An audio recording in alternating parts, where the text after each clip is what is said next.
तो दोस्तों as of discovery जो है, this is basically the beginning of new places, techniques, theories, ideas etcetera. मतलब कि यहां पर सिर्फ और सिर्फ लोकेशंस की बात नहीं हो रही है, सिर्फ और सिर्फ जो है ओपिनियंस की, आइडियाज की बात नहीं हो रही है, बल्कि वो सारी की सारी चीजें। अच्छा, एक कल के एक टॉपिक पे मैं एक छोटा सा करेक्शन करना चाहूंगा। कल जब हम लोग बात कर रहे थे सोनेट के बारे में, है ना, सोनेट के बारे में, तो आई थिंक मैंने जो एक्सप्लेन किया था 8+6 वाला, ठीक है ना, जिसमें मैंने लास्ट में 2 लाइंस एक्स्ट्रा जोड़ दी थी। दोस्तों ये जो 2 लाइंस हैं, these are the letter, right, letter manipulations, ठीक है ना, लेटर मैनिपुलेशंस, ठीक है। प्रॉपर अगर देखेंगे तो ये जो सोनेट होता है ना, ये आपका, है ना, ये आपका ऑक्टेट और सेक्सेट जो है ना, ऑक्टेट और हेक्सेट, सॉरी, तो 6 लाइंस का जो है वो, ठीक है। तो यही होता है। Got it everyone? तो मेरे ख्याल से ये एक कल के लेक्चर में थोड़ा सा इसको, है ना, करेक्ट कर लीजिएगा अगर बाय चांस कुछ ऐसा मिसअंडरस्टैंडिंग हुआ हो इन केस तो। बाकी अगर बात करें कि 15वीं सेंचुरी के आसपास क्या होता है कि यूरोप में काफी सारी चीजें बदलने लग जाती हैं, क्यों बदलती हैं, उसके पीछे का क्या रीजन है, वो पूरा का पूरा हम लोग ऑलरेडी डिस्कस कर चुके हैं। लेकिन एक बहुत इंपॉर्टेंट चीज ये है कि इस पूरे बदलाव का जो कॉन्सिक्वेंस था, उसकी वजह से क्या होता है दोस्तों, यूरोप में नई टेक्नोलॉजी का इमर्जेंस होने लगता है। Saw the emergence of new technologies. अब आप पूछेंगे कि सर इसमें रिलीजन का क्या रोल है, role of the religious reformations in the emergence of new technologies. अब ये आप लोगों का एग्जाम का क्वेश्चन होता है बकायदा, this is the question that is asked in the examination, that what is the role of religious reforms in the development of European ideological and technological progress. तो इसमें एक सिंपल सा फंडा जो आप सभी को पता होना चाहिए।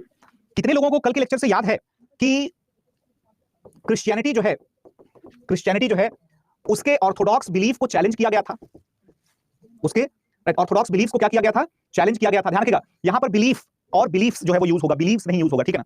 ऑर्थोडॉक्स बिलीफ जो है वो चैलेंज्ड बाय द रिफॉर्मर्स, ठीक है ना। इन रिफॉर्मर्स में 3 अलग अलग मेजर सेगमेंट्स हमें देखने को मिलते हैं दोस्तों। नंबर 1 है आपका एंग्लिकन, नंबर 2 है आपका प्रोटेस्टेंट, और नंबर 3 है आपका कैल्विनियन, ठीक है ना। अब सोचो जरा, ये जितने भी तीनों सेगमेंट हैं या तीनों सेक्ट हैं, ये है क्या एग्जैक्टली, किस चीज की बात कर रहे हैं। क्रिश्चियनिटी में ऑर्थोडॉक्स बिलीफ सिस्टम जो था, जिसके अकॉर्डिंग आप ब्याज नहीं ले सकते थे, राइट, ब्याज नहीं ले सकते थे, यानी कि नो इंटरेस्ट। जिसके अकॉर्डिंग आप जो है ना, प्रॉपर्टी नहीं जमा कर सकते थे, राइट, यानी कि नो वेल्थ, राइट। जिसके अकॉर्डिंग आप जो है चर्च के लिए रिस्पॉन्सिबल थे, राइट, चर्च के लिए रिस्पॉन्सिबल थे। जिसके अकॉर्डिंग आपको जो है ना, रिलीजन जो है वो सुप्रीम था। ये सारी की सारी जो बिलीफ सिस्टम्स थे, इन सभी बिलीफ सिस्टम्स को खत्म करने के लिए क्या होता है, खत्म करने के लिए हम लोग देखते हैं कि किस तरीके से 3 अलग अलग काउंटर रिलीजियस आइडियाज जो है इमर्ज होते हैं। इसी को हम लोग कहते हैं रिलीजियस रिफॉर्मेशन। क्या कहते हैं? रिलीजियस रिफॉर्मेशन, ठीक है।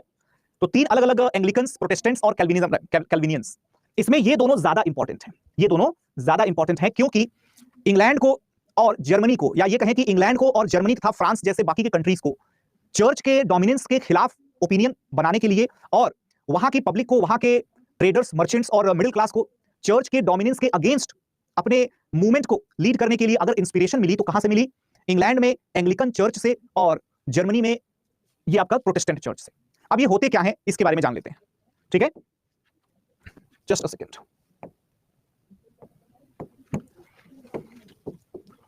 एंग्लिकन चर्च, दोस्तों सबसे इंपॉर्टेंट चीज है कि जैसे इंग्लैंड में आप देखिएगा एक रूलर हुआ करता था जिसका नाम था हेनरी 8, ठीक है, हेनरी 8। ये जो रूलर है, अब इसके साथ इशू क्या आएगा दरअसल में, ये क्या चाहता था कि ये अपनी वाइफ से डाइवोर्स चाहता था, ठीक है ना। और अपनी वाइफ से जब इसको डिवोर्स चाहिए था, उस बात पर चर्च ने जो है वो ऑब्स्ट्रक्शन लगाने की कोशिश की, ध्यान रखिएगा। अब चर्च ने ऑब्स्ट्रक्शन लगाने की जब कोशिश की, तो इसका तो जाहिर सी बात है, इसने कहा कि भाई church has got no rights whatsoever to intervene into the matters of the marriage and divorce. और अगर मैरिज में इंटरवेंशन है भी तो डाइवोर्स में तो नहीं होना चाहिए, राइट। इतनी सी बात, जरा सी बात, कहते हैं कि चिंगारी काफी होती है पूरी आग लगाने के लिए। ये छोटी सी इवेंट, छोटी सी पर्सनल इंसिडेंट, क्योंकि राजा के लाइफ से जुड़ी हुई थी, ये पूरे इंग्लैंड में एक सेंटिमेंट क्रिएट कर देती है, जहां पर हेनरी 8 के फेवर में ब्रिटिश पार्लियामेंट जो है उन्होंने एक कानून पारित किया, ठीक है ना। ब्रिटिश कानून में एक नियम बनाया गया कि इंग्लैंड का चर्च जो है वो अलग होगा, the religious authority of England it will be different from that of the Roman Catholics, ठीक है ना। तो ओवरऑल क्रिश्चियनिटी जो है इसमें सबसे पुराने जो बिलीवर्स हैं सीरियन ऑर्थोडॉक्स, उनको कहा जाता है, right? इसके अलावा जो सबसे बड़े समुदाय हैं उनको रोमन कैथोलिक्स कहा जाता है, ठीक है। और भी बहुत सारे ग्रुप्स होते हैं, बट हमें यहां पर रिलीजन के बारे में नहीं पढ़ना है, हमें सिर्फ अपनी काम की चीज को पढ़ना है। तो सीरियन ऑर्थोडॉक्स चर्च जो है या रोमन कैथोलिक चर्च जो है, इसके अलावा एक तीसरा चर्च बन गया जिसका नाम था एंग्लिकन चर्च, ठीक है ना। क्या नाम था? Anglican church. Got it everyone? अब एंग्लिकन चर्च के बाद, अच्छा इसमें ये कहां पर बना, इसको हम कहते हैं church of England, church of England. इसकी क्या खास बात थी? इसकी खास बात ये थी that it discarded the pope and approved the king of England as the head of church of England। आई बात समझ में सभी लोगों के? तो जैसे भारत में किसी मेडिवल रूलर ने ऐसा किया था क्या? This is my simple question everybody, did any ruler in the medieval India do the same thing? हाँ जी, किसी ने ऐसा किया था क्या कि उसने अपने आप को ही रिलीजन का हेड डिक्लेयर कर दिया था? आप लोग, मुझे ऐसा पता चला है कि आप लोगों का एंशिएंट मेडिवल ये सब हिस्ट्री हो चुका है, बताइएगा मुझे। Yes, Akbar is the right answer, Akbar is the right answer, ठीक है। अकबर ने बकायदा अपना खुद का एक रिलीजियस सेक्ट स्टार्ट किया था, ध्यान रखिएगा, ठीक है ना। सेंटेंस की हिंदी मीनिंग क्या है? Discarded the pope and approved, right, and approved the king of England as the head of the church of England. इसने पोप को मना कर दिया कि हमारे जो ईसाई धर्म की बात है, हम पोप को अपना सर्वोच्च नेता नहीं मानते, हमारा सर्वोच्च धार्मिक नेता इंग्लैंड का राजा ही होगा, ठीक है ना, ये चीज है। Got it? अच्छा, इसके अलावा अगर देखेंगे तो चर्च ऑफ इंग्लैंड के अलावा एक और नया सेक्ट इमर्ज होता है जिसको कहते हैं प्रोटेस्टेंट्स।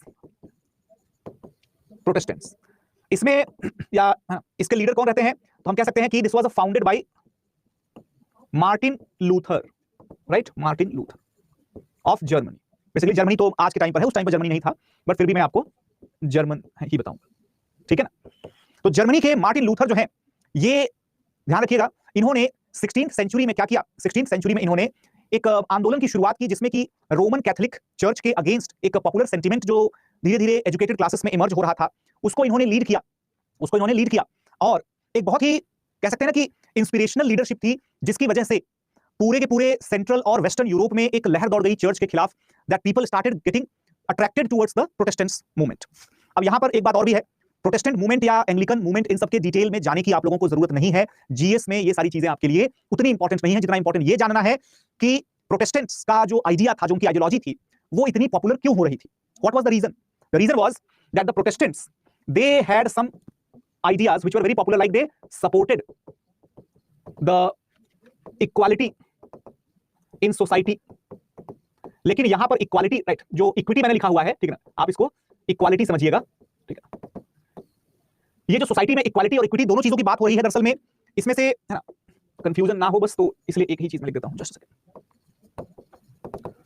अब ये इक्वालिटी जो है दोस्तों, ये किसकी इक्वालिटी है दरअसल में? तो church and, right, church clergies and the normal merchants and middle classes।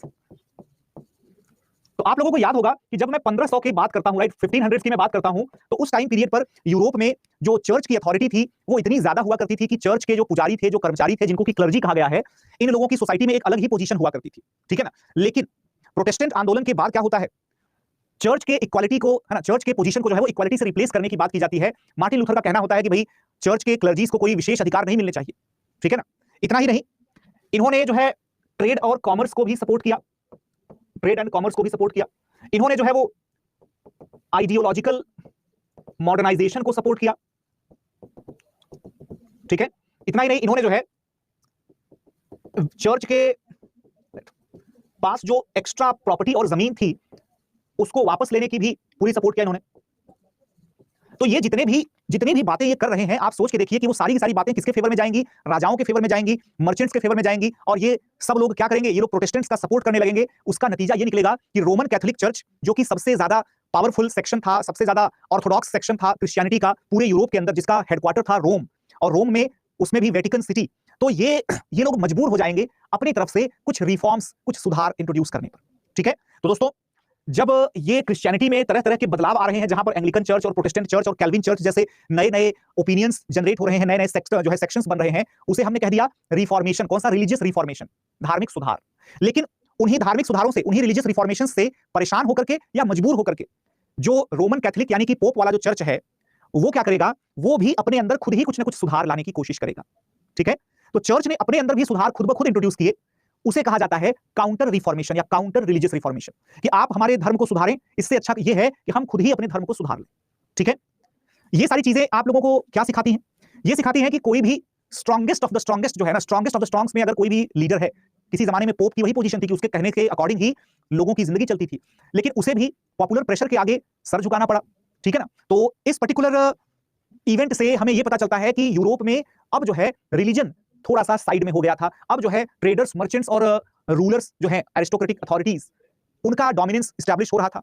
और आप तो जानते ही हैं कि जब नए नए थिंकर्स, नए नए आइडियोलॉग्स, नए नए रूलर्स का डोमिनेंस एस्टैब्लिश होगा तो क्या होगा, नई आइडियोलॉजी, नए इन्वेंशंस का भी जो है वो दौर आ जाएगा। वरना पहले तो अगर किसी ने साइंटिफिक बात की तो चर्च उसको जहर दिलवा देता था, याद है गैलीलियो की स्टोरी। लेकिन अब जो है कोई साइंटिफिक बात करेगा तो उसे उसे प्रमोट किया जाएगा, लेकिन चर्च के द्वारा नहीं, इंग्लैंड के चर्च के द्वारा प्रमोट किया जाएगा। यही वो कारण है दोस्तों कि जितना मजबूत, देखिएगा इंग्लैंड का चर्च इतना मजबूत हो जाएगा कि यूरोप के ज्यादातर जो बड़े बड़े साइंटिस्ट और स्कॉलर्स होंगे आने वाले समय में, राइट, आने वाले समय में क्या हो जाएगा, आने वाला समय मतलब कब, आने वाला समय मतलब कि 1700 1800 का जो सेंचुरी होगा, इस पीरियड में ज्यादातर लोग जो है साइंटिफिक थॉट रखने वाले, टेक्निकल इन्वेंशंस करने वाले, ऐसे ज्यादातर लोग इंग्लैंड में ही आपको मिलेंगे। और इंग्लैंड क्या बन जाएगा, इंग्लैंड बन जाएगा दुनिया का टेक्निकली सबसे एडवांस्ड, साइंटिफिकली सबसे एडवांस्ड और इंडस्ट्रियली सबसे डेवलप्ड कंट्री।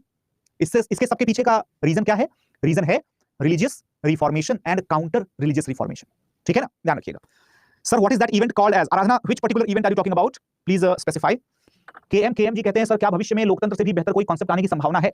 लोकतंत्र अगर देखा जाए तो हम लोग अभी तो इनडायरेक्ट है ना, लोकतंत्र जो है उसमें रह रहे हैं, तो लोकतंत्र से भी बेहतर जो है लोकतंत्र का एक नया वर्जन जिसमें कि डायरेक्ट डेमोक्रेसी हो सकता है। लेकिन एक बात आप लोग समझ लीजिए, जितना ज्यादा डेमोक्रेसी या डेमोक्रेटिक प्रिंसिपल को इंप्लीमेंट किया जाता है, उतना ही ज्यादा सोसाइटी जो है वो डेमोक्रेसी से धीरे धीरे अनार्की की तरफ चल जाती है। अनार्की मतलब होता है कि कोई भी राजा नहीं रहेगा, क्योंकि कभी भी ऐसी कंडीशन आ ही नहीं पाएगी कि जब हम हर एक इंसान के ओपिनियन को एक जैसा बनाने की कोशिश में सफल हो पाएंगे, right. Sir when these reformations were brought in the church, this event is called as the counter reformation. Aradhana, counter reformation, okay, ध्यान रखिएगा। क्लियर है सभी लोगों को? डेमोक्रेसी, काउंटर रिफॉर्मेशन को अगेन डिफाइन कर बता तो चुका। काउंटर रिफॉर्मेशन मतलब क्या होता है, दूसरे हमारी गलतियां बताएं, उससे अच्छा कि हम खुद अपनी गलतियों में सुधार कर लें। जैसे कि चर्च ने क्या क्या रिफॉर्म्स किया, चर्च ने अपने स्पेशल प्रिविलेजेस को छोड़ दिया, चर्च ने अपने कंट्रोल में जितनी जमीनें थी वो जमीनें ज्यादातर जमीनें रिलीज कर दी, राजाओं को सौंप दी, सिर्फ वेटिकन में अपनी जमीन उसने अपने पास रखी। इसके अलावा चर्च ने राजाओं के इंटरनल मैटर्स में दखल करने से मना कर दिया। एक संधि होती है, एक ट्रीटी होती है जिसका नाम है the treaty of Westphalia, treaty of Westphalia. और वेस्टफेलिया की ट्रीटी में चर्च ने रिकॉग्नाइज किया कि अब जो है जिस राजा का जितना एरिया है वो उसका किंगडम माना जाएगा, चर्च का किंगडम नहीं माना जाएगा। ठीक है ना, तो इस तरीके से बदलाव जो है वो चर्च ने इंट्रोड्यूस किया। ठीक है ना, गॉट इट। चर्च के हेड को क्या बोलते थे, बता चुका हूं, पोप बोलते थे, पोप। ठीक है, राम राज्य बेटर है गवर्नमेंट लेस सोसाइटी। अंकित पाठक जी, अगर राम राज्य गवर्नमेंट लेस था तो राजा राम क्यों कहा जाता था, है ना, क्योंकि राजा है तो मतलब गवर्नमेंट है। ठीक है ना, गॉट इट। चर्च ने कहा हाँ ठीक है बिल्कुल, only England and Germany have the Protestant church. Kirti, see these were the centers of the popular resentment against the dominance of the Roman Catholics. It does not mean that only England and the German kingdoms they were the influenced countries, they were the epicenters. जैसे भूकंप कहाँ आया है ना, भूकंप कहाँ आया, लेकिन जहां आया उसके अगल बगल में भी नुकसान हो सकता है ना, तो वैसे ही जर्मनी एंड ब्रिटेन और पर्टिकुलर सॉरी इंग्लैंड, ये जो है सेंटर्स थे, बाकी इंपैक्ट तो अलग अलग जगह पे भी था। Difference between Protestant and Catholics, Prabhakar Kumar ji, already बताया जा चुका है। ठीक है ना, ध्यान से देख लीजिए, समझ में आ जाएगा। Just a second.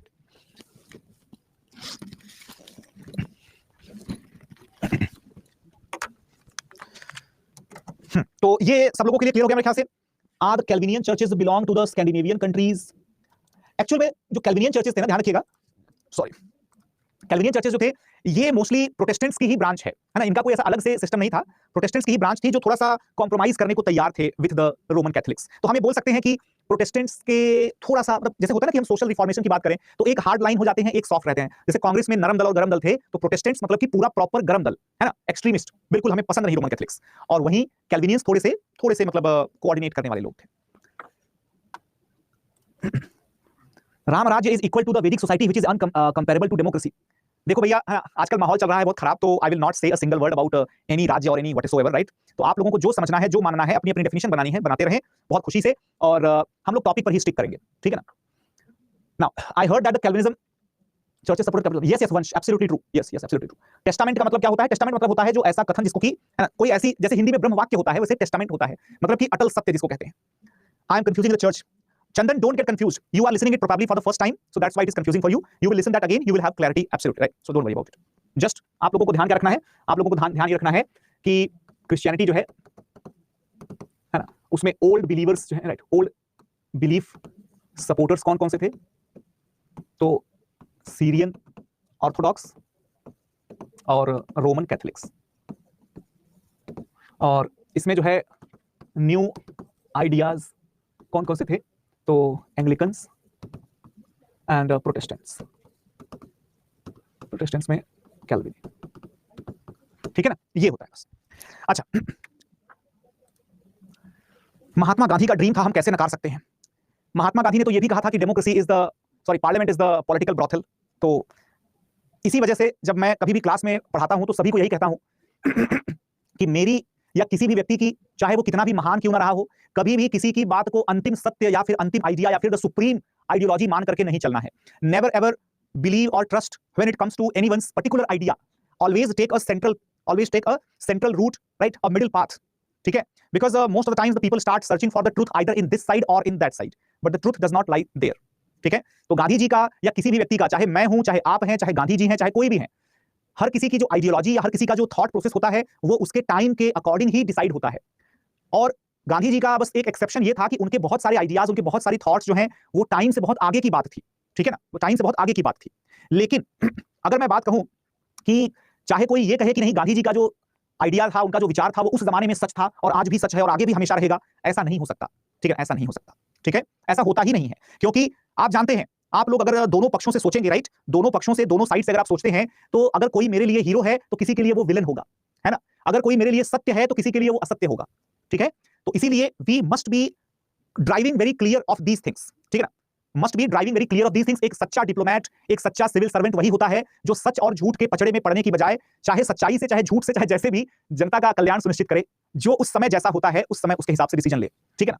तो आगे बढ़ते हैं, स्पेनिश और पोर्चुगीज एक्सप्लोरेशन की बात करते हैं दोस्तों। ये स्पेनिश और पोर्चुगीज एक्सप्लोरेशन अचानक से कहां से आ गया? क्या रीजन था? इन लोगों ने इतना इंटरेस्ट लेना क्यों शुरू किया? What is the reason? तो दोस्तों एक बार फिर से आप लोगों को वही मैप का सपोर्ट लेना पड़ेगा। मैप के सपोर्ट में अगर आप याद कर पाएं तो हम लोगों ने देखा था कि भाई किस तरीके से, है ना, अफ्रीका का जो इलाका है ना, अफ्रीका का जो इलाका है, ये दरअसल में, या ये वाला जो पॉइंट है ना, दिस पर्टिकुलर पॉइंट क्या बोलते हैं इसे? जरा देखें आप लोगों ने कितना पढ़ रखा है, बताइए जरा। बहुत बेसिक सी बात है, बहुत बेसिक, आप सब जानते हैं।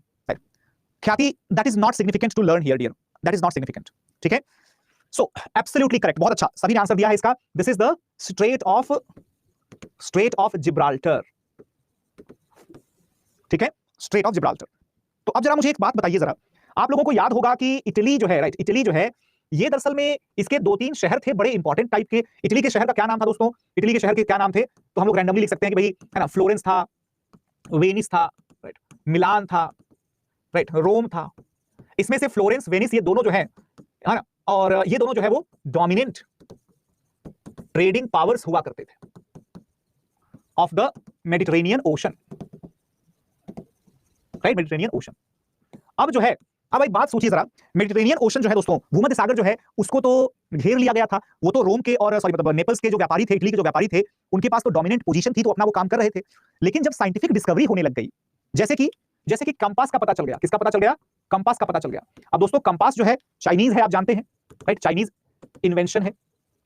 लेकिन जब ये कहां पहुंचा, when it reached to Europe, तो इसका फायदा क्या हुआ? It facilitated the long journeys, right, long overseas journey. Agree करेंगे सभी लोग, हाँ कि ना?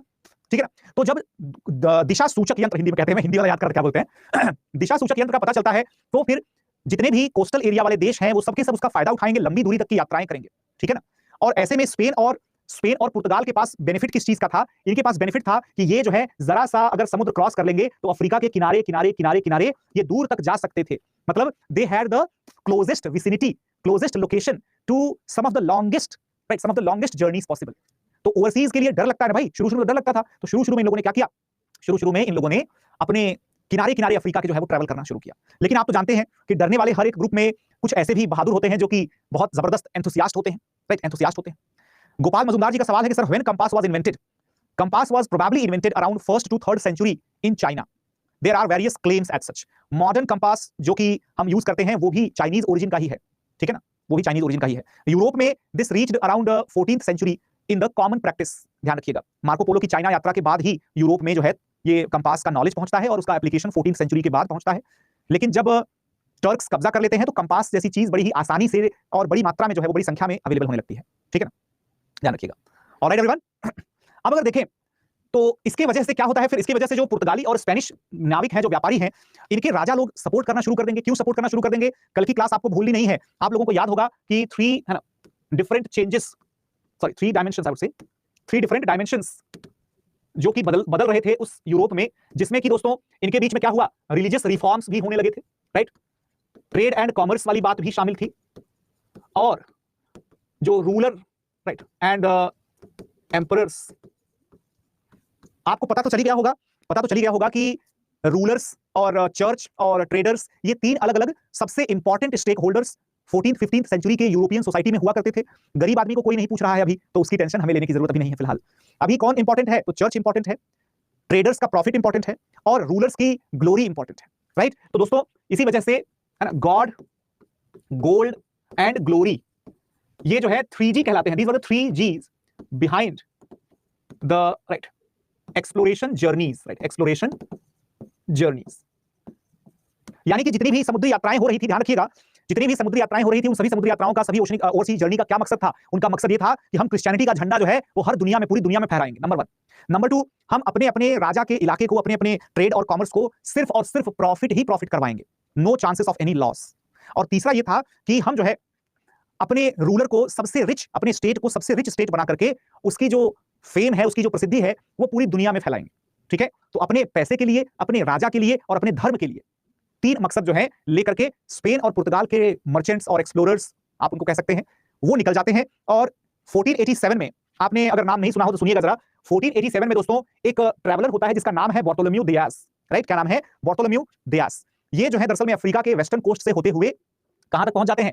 ये पहुंच जाते हैं अफ्रीका के वेस्टर्न कोस्ट से होते हुए Cape of, right, Cape of Good Hope तक पहुंच जाते हैं। ध्यान रखिएगा, ये जो केप ऑफ गुड होप है, ये वाला पॉइंट है, दिस पॉइंट, ठीक है ना, साउथ अफ्रीका में केप ऑफ गुड होप,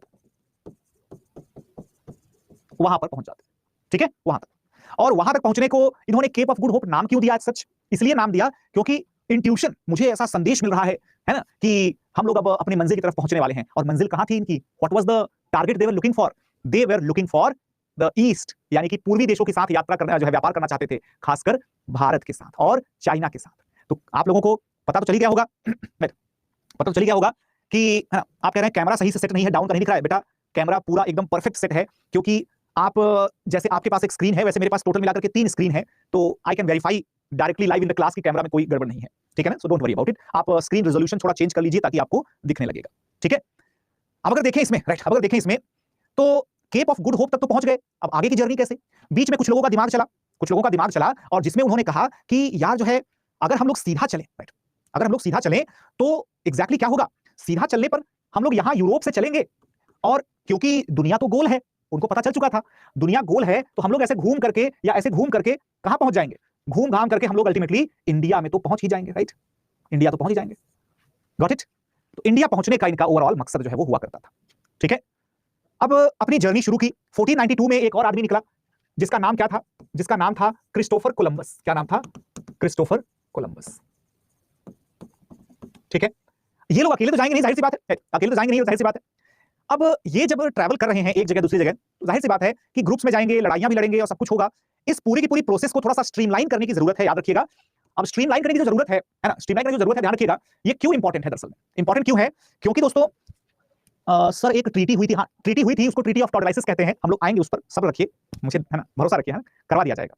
मतलब व्याकुल होना अच्छी बात नहीं है, थोड़ा रुक जाइए। तो दोस्तों यहां पर ध्यान रखेंगे कि क्रिस्टोफर कोलंबस जो है दरअसल में ये स्पेन के एक एक्सप्लोरर थे, जिनका ये मानना था कि अगर हम राउंड घूम करके जाएंगे तब भी इंडिया तक पहुंच जाएंगे। तो राउंड घूम करके जाने के लिए आगे पहुंचे, लेकिन आगे जाते जाते ये कहां टकरा गए? ये टकरा गए भाई बहामास, राइट, आइलैंड्स। ठीक है, बहामास आइलैंड पर जो है वो ये पहुंच जाते हैं, और इनको जमीन मिली तो इनको समझ में आया कि अरे ये तो इंडिया तो नहीं लग रहा है, क्योंकि ये लोग तो बड़े अजीब टाइप के लोग हैं। इनके इंडिया के बारे में तो हमने स्टोरी सुनी थी कि इनका तो सिर्फ कलर मैच कर रहा है, बाकी तो इंडिया के बारे में तो हमने सुना था कि बहुत प्रॉस्पेरिटी है, बहुत रिचनेस है, सोना है, गोल्ड, यहां तो कुछ ऐसा दिख नहीं रहा है। तो इन्होंने सोचा कि यार हो ना हो ये इंडिया है, थोड़ा सा अभी आगे आकर के देखेंगे तो शायद मिल जाए। लेकिन दे गॉट टू अंडरस्टैंड कि ये इंडिया तो नहीं है, इंडिया तो नहीं है। ठीक है, तो दरअसल में ये लोग कहां पहुंचे थे दोस्तों, ध्यान रखिएगा, ये लोग जो है राइट, ये लोग जो है राइट राइट, अगर आप देखें जस्ट सेकंड राइट, अगर आप देखें तो इस जगह से चल करके राइट, इस जगह से चल करके और ये लोग कहां पहुंच रहे थे, ये लोग पहुंच रहे थे, आपको याद हो अगर तो राइट राइट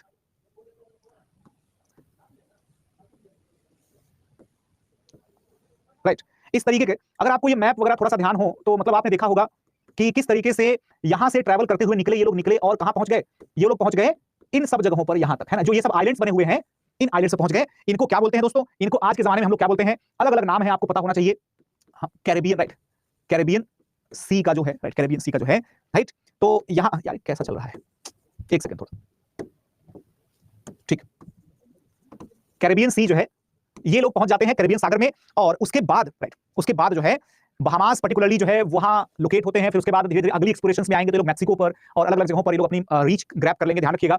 अब एक बात और देखेंगे दोस्तों, दरअसल में इनके जो ट्रैवलर्स हुआ करते थे, ट्रैवल्स 1492 के बाद भी कंटिन्यू राइट, 1495 में भी अगर आप देखेंगे तो अमेरिगो राइट, अमेरिगो नाम का एक ट्रैवलर जो था, जो कि इटालियन ट्रैवलर था, ये जो है आता है, अमेरिगो वेसिपुची नाम था उसका, इसके नाम पर his name inspired the naming of New World right, New World as America, Americas बोला गया, अमेरिकाज, ठीक है, अमेरिकाज मतलब क्या कि दो दो अमेरिका हैं, एक नॉर्थ अमेरिका एक साउथ अमेरिका, गॉट इट, तो इसलिए जो है यहां पर हम लोगों को ये सब बेसिक चीजें पता होनी चाहिए, ठीक है दोस्तों। इसके अलावा अगर देखेंगे, इसके अलावा अगर देखेंगे तो उसी पीरियड में अलग अलग ट्रैवलर्स अलग अलग सेलिंग्स पर, अलग अलग वोयाजेस पर निकलते हैं, समुद्री यात्राओं पर निकलते हैं। सबसे इंपॉर्टेंट कुछ समुद्री यात्राओं में से एक ये भाई साहब भी थे जिनका नाम था Ferdinand Magellan right, Ferdinand Magellan. ये क्या करते हैं भाई, ये ढूंढना चाहते हैं कि ऐसा कौन सा रास्ता होगा जिससे कि हम स्पाइस आइलैंड्स तक पहुंच सके, यानी कि मसालों के द्वीप तक हम लोग पहुंच सके, ठीक है ना, ध्यान रखिएगा। अब मसालों के द्वीप तक पहुंचने के लिए इनको नीचे नीचे ट्रैवल करना पड़ेगा राइट, तो ये क्या करेंगे, ये जो है उल्टा साइड चलेंगे। He cross the Pacific via South America and reach the Philippines, he died in the Philippines but his crew completed the first circumnavigation navigation of the globe. तो ये जो है ना, ये साउथ अमेरिका के नीचे नीचे से जो है ट्रैवल करके और उधर पहुंच जाएंगे। इतना लंबी ट्रैवल, इतनी लंबी वोयाज, ये दुनिया के पहले ऐसे इनका ग्रुप था, दुनिया का पहला ऐसा ग्रुप था जिसने धरती का पूरा चक्कर लगा दिया था समुद्री यात्रा करके, ठीक है ना। सवाल उठता है हमारे मन में, मेरे मन में तो ये सवाल आया था जब मैं पढ़ रहा था, हो सकता है आपके मन में भी आया हो, ऐसा रीजन क्या था जो कि ये लोग इतना ज्यादा रिस्क लेने को तैयार थे, ऐसा क्या रीजन था, है ना, ऐसा क्या रीजन था। सर इतना फ्यूल कहां से आया, अरे भैया फ्यूल वूल से अगर चलता, अगर फ्यूल से चलते फिर तो कल्याण हो जाता इन लोगों का। हवाओं से चलते थे, नेचर का सहारा लेते थे राइट, नेचर का सहारा लेते थे। इसी वजह से ज्योग्राफी पढ़ना इनके लिए कंपलसरी था, और ज्योग्राफी लोग ऐसा क्लास और कोर्स के लिए नहीं पढ़ते थे राइट, ये लोग पढ़ते थे नॉर्मली, है ना, नॉर्मली अपनी एक्सपीरियंस से। कल की क्लास में आपको मैंने बताया था ना, दो तरीके की नॉलेज होती है, एक मटेरियलिस्टिक नॉलेज होती है, एक एम्पिरिकल नॉलेज होती है। तो इन लोगों को मटेरियल वाला नॉलेज नहीं चाहिए कि किसी ने बता दिया, इन्होंने सुन लिया, है ना, इसको हम लोग सेंसरी या सेंसिबल नॉलेज भी समझ सकते, ऐसा नहीं, इन्होंने अपने अनुभव से सीखा, एक्सपीरियंस से सीखा, ठीक है, याद रखिएगा। अच्छा, इसके बाद अगर देखें तो आप ये मैप देखिएगा जरा, इस मैप में आपको दिख रहा होगा कि किस तरीके से यूरोप से चल करके ये लोग, कोलंबस लोग अमेरिका पहुंचे थे, किस तरीके से, है ना, कुछ ट्रैवलर्स फॉर एग्जांपल अगर आप देखेंगे तो, है ना, जैसे कि कैमरून, है ना, sorry Bartholomew right, Bartholomew diyas जैसे लोग जो हैं, ठीक है ना, वो यहां पहुंचे थे। किस तरीके से वास्को ड गामा जो है वो, है ना, इंडिया पहुंचेगा। किस तरीके से बाकी के जो ट्रैवलर्स हैं जैसे अमेरिगो वेसिपुची, वो बाकायदा अमेरिका पहुंचेगा। किस तरीके से जो है ना, कुछ ट्रैवलर्स पहुंचेंगे कहां, साउथ अमेरिका, कुछ ट्रैवलर्स नीचे से निकल जाएंगे और यहां से ट्रैवल करते हुए यहां तक पहुंचेंगे, राइट, गॉट इट। तो ये पूरा का पूरा वर्ल्ड जो है राइट, वर्ल्ड जो है ये पूरा का पूरा इन लोगों ने कर दिया, ध्यान रखिएगा, ठीक है, क्लियर सभी लोगों को। फर्डिनेंड, क्या क्वेश्चन है ये सर, मैगलियंस वोयाज का टाइम क्या था, ठीक ठीक। एक्चुअली जितनी भी वोयाजेस हो रही थी, ध्यान रखिएगा, ये सारी वोयाजेस जो है पूरी 15th सेंचुरी में ही हो रही थी, है ना, 15th सेंचुरी के एंड में आप मान सकते हैं, मतलब कि 16वीं शताब्दी के आसपास, लगभग 1500 से 1520 के, है ना, इसी रेंज में, है ना, इसी रेंज में एग्जैक्टली हो रही थी, ध्यान रखिएगा। तो 1519 में इन्होंने शुरू किया था, किसने, फर्डिनेंड स्टार्टेड इन 1590, ठीक है, फॉर 1590 में शुरू किया था इन्होंने, ध्यान रखिएगा। और मेरे ख्याल से 1522 के आसपास, ईयर्स वगैरह के चक्कर में मत पड़ा करो, है ना, I just request all of you कि ईयर्स वगैरह के उसमें इतना ज्यादा नहीं करना है, ठीक है। सर ऑल ट्रैवलर्स क्यों एक ही कंट्री से हैं, तो आप समझिए जरा, ये क्वेश्चन का आंसर मैं पहले भी कर चुका हूं कि ऑल ट्रैवलर्स एक ही कंट्री से क्यों हैं, क्योंकि यही वो कंट्रीज हैं जो कि रेस में आगे रहना चाहते हैं, और यही वो कंट्रीज हैं जहां के रूलर्स सपोर्ट कर रहे हैं, यही वो कंट्रीज हैं जिनकी लंबी दूरी की जर्नी में एक्सपीरियंस ज्यादा है, ठीक है, और जब इनके पास टेक्नोलॉजी आ गई तो ये लोग जो है वो पहुंच गए। अब कुछ क्वेश्चंस मेरे पास बहुत ही मासूम क्वेश्चंस आए हुए हैं, जैसे कि सर पनामा का नियर थे तो वहीं से निकल जाते, तो ये बताओ जरा, पनामा की नहर नहीं बनी थी तो क्या जहाज को उठा करके और जमीन पर रख करके ले जाते, क्या कैसे ले जाते? और सर अटलांटिक ओशन क्रॉस किया था ना, अच्छा तो अब ये बताओ कि अटलांटिक ओशन जो है इसको कहते हैं अटलांटिक ओशन, और यहां से अगर कोई चल रहा है तो ऐसे उड़ करके तो नहीं आ जाएगा भैया, है ना, अटलांटिक ओशन से तो होकर के ही आएगा, राइट? तो अगर अटलांटिक क्रॉस नहीं किया होता तो क्यों बोलते कि दुनिया का चक्कर लगा दिया उसने, जाहिर सी बात है ना यार। प्लीज सभी लोग थोड़ा सा कॉमन सेंस बचा करके रखिए, एग्जामिनेशन में बहुत काम आता है, ठीक है, गुड। हाँ बिल्कुल बिल्कुल बिल्कुल, आगे बढ़ते हैं। और who actually discovered America? America as a continent, as a new world that was discovered by Columbus, the American mainland that was discovered by Amerigo Vespucci from Italy. Got it? Now, and Southern America particularly, that will be discovered subsequently by the Cabral, right? Cabral. देखिए, तो ये map आप लोग देखिए, इस map में सभी बड़े बड़े लोगों की जर्नी का पूरा जो है रास्ता बताया हुआ है। इसमें वो ट्रीटी का भी नाम दे रखा है, ध्यान रखिएगा। ये ट्रीटी क्या कहलाती है? The treaty of Tordesillas, treaty of Tordesillas, ठीक है, ध्यान रखिएगा। तो ये सारी ट्रीटीज वगैरह को भी आपको ध्यान में रखना है, ठीक है, got it? Sir, Chola was the first who built significant ships after the period of the like this technique spread all over the world. Not exactly, Rohit. Not exactly. Cholas were not the first ones to build the ships. Why? You are, I think, aware. You must be aware that the ships, they were present even on the coins of the Satavahanas, even on the seals of the Harappans. तो जाहिर सी बात है Cholas तो हो ही नहीं सकते, right? तो ये सब लोग यहीं से निकल करके जा रहे हैं। यहीं से कहने का मतलब कि जो ये वाला इलाका है, यहीं से निकल करके सारे ट्रैवलर्स जाएंगे, क्योंकि यही ट्रैवलर्स, इनके पास ही पुराना एक्सपीरियंस हुआ करता था, जिसकी वजह से ये ट्रैवल करते थे। पर इनके लिए रिस्क लेने का सबसे बड़ा जो कारण था, risk is directly proportional to the reward. Reward भी तो बहुत बड़ा है। हमारे ऊपर क्रेडिट आएगा कि हमने दुनिया में क्रिश्चियनिटी फैला दी, हमारे ऊपर क्रेडिट आएगा कि हमने अपने राजा को बहुत रिच बना दिया, हमारे ऊपर ये अपॉर्चुनिटी हमें मिलेगी कि हम अपने सबसे बड़े वेल्दी एम्पायर की एस्टैब्लिशमेंट कर सकेंगे। गॉड, ग्लोरी, गोल्ड, तीनों चीजें जो है इनके लिए रिस्क लेने का सबसे बड़ा फैक्टर हुआ करती थी, ध्यान रखिएगा। Got it everyone? Alright, pirates का भी रिस्क था, तो रिस्क तो यार पायरेट्स का रिस्क क्यों? पायरेट्स से ज्यादा रिस्क तो बीमारियों का था। बीमारी, अनजान लोग, अनजान मौसम, क्या लगता है आपको? तो इसी वजह से ये लोग इतने ज्यादा ब्रूटल थे। आपको पता होना चाहिए कि जब ये लोग मैक्सिको में जाते हैं, जब ये लोग जो है अमेरिका के अलग अलग एरियाज में जाते हैं, बड़ी संख्या में इन्होंने मैसेकर किया, बहुत बड़ी संख्या में इन्होंने कत्ल किया लोगों का। यहां तक कि मैक्सिको में चांदी यानी कि सिल्वर खूब जबरदस्त होती थी, और यूरोप के लोगों को चांदी और सोना वो तो चाहिए ही था। इन्होंने लोगों को चमकते हुए शीशे के कंचे, बोलते कंचे, गोलियां, वो दे करके और उसके बदले में चांदियां एक्सचेंज कर ली, राइट, सिल्वर। तो इस तरीके से इन्होंने जबरदस्त लूटपाट मचाई है, और जब इन्होंने जबरदस्त लूटपाट मचाई, उसी को हम समझते हैं क्या? कॉलोनियलिज्म के नाम से जानते हैं, ध्यान रखिएगा। तो गाइस, अब आप समझना शुरू कर दीजिए कि किस तरीके से यूरोप के चर्च में किए गए सुधार, वहां के सोसाइटी में, वहां के समाज में किए गए सुधार, वहां के लिए तो सुधार साबित हुए, लेकिन पूरी दुनिया के लिए एक तरीके से जी का जंजाल साबित हो गए, right? The reformations which occurred in the European society, they proved the most beneficial factor of change for the European people. However, the same factor of change, it led to the emergence of or usurpation of such an era of the exploitation, torture and humiliation for thousands and lakhs of people as such. Got it? I hope it's clear to all of you. Now, तो यहां पर अगर देखें कि colonisation की शुरुआत क्यों होती है, कॉलोनाइजेशन की शुरुआत क्यों होती है, वही इतनी स्टोरी सुना करके आप लोग इतना तो समझ चुके होंगे कि जब इनको गोल्ड मिल गया, जब इनको एक जमीन मिल गई, जब इनको ऐसे लोग मिल गए जिनका कोई रिलीजन नहीं था, इनके अकॉर्डिंग कोई रिलीजन नहीं था, तब तो इनके पास इनका पूरा का पूरा मार्केट अवेलेबल है भाई। They got every single opportunity, they got all the raw materials which they required. यहां पर रॉ मटेरियल्स का मतलब समझ रहे हो क्या? रॉ मटेरियल यहां पर जब मैं बोल रहा हूं, this is like a simple, it is like a you can say comparison, right? हम लोग इसको एक सिंपल कंपैरेटिव केस ले सकते हैं, जहां पर उनके लिए कुछ लोग मिल गए जो लोग क्रिश्चियंस नहीं थे, यानी कन्वर्जन का रॉ मटेरियल। उनको ऐसी जमीन मिल गई जहां पर बड़े बड़े राजा नहीं थे, यानी कि उनके रूलर के लिए ग्लोरी का रॉ मटेरियल। वहां पर उनको रिसोर्सेस मिल गए, natural resources, metals, non metals, gold, silver, सब कुछ, यानी कि गोल्ड का या प्रॉस्पेरिटी का raw material. So this is just a metaphor, ठीक है? तो ये चीज जो है आप सभी को क्लियरली समझ में आनी चाहिए, that they actually explored the new lands leading to the race for colonization in 15th and 16th centuries, and the Portugal and Spain became the pioneers in the colonialism because their kings were the most supportive kings as far as the colonization was concerned. अब जाकर के जब America की discovery हो गई, जब नई दुनिया का पता चल गया, तब जाकर के क्या होगा? तब जाकर के एक संधि या एक ट्रीटी पर दस्तखत होगा। उस ट्रीटी को कहते हैं the treaty of Tordesillas, the treaty of Tordesillas, ठीक है? ट्रीटी ऑफ टॉर्डेसाइलस में क्या होता है?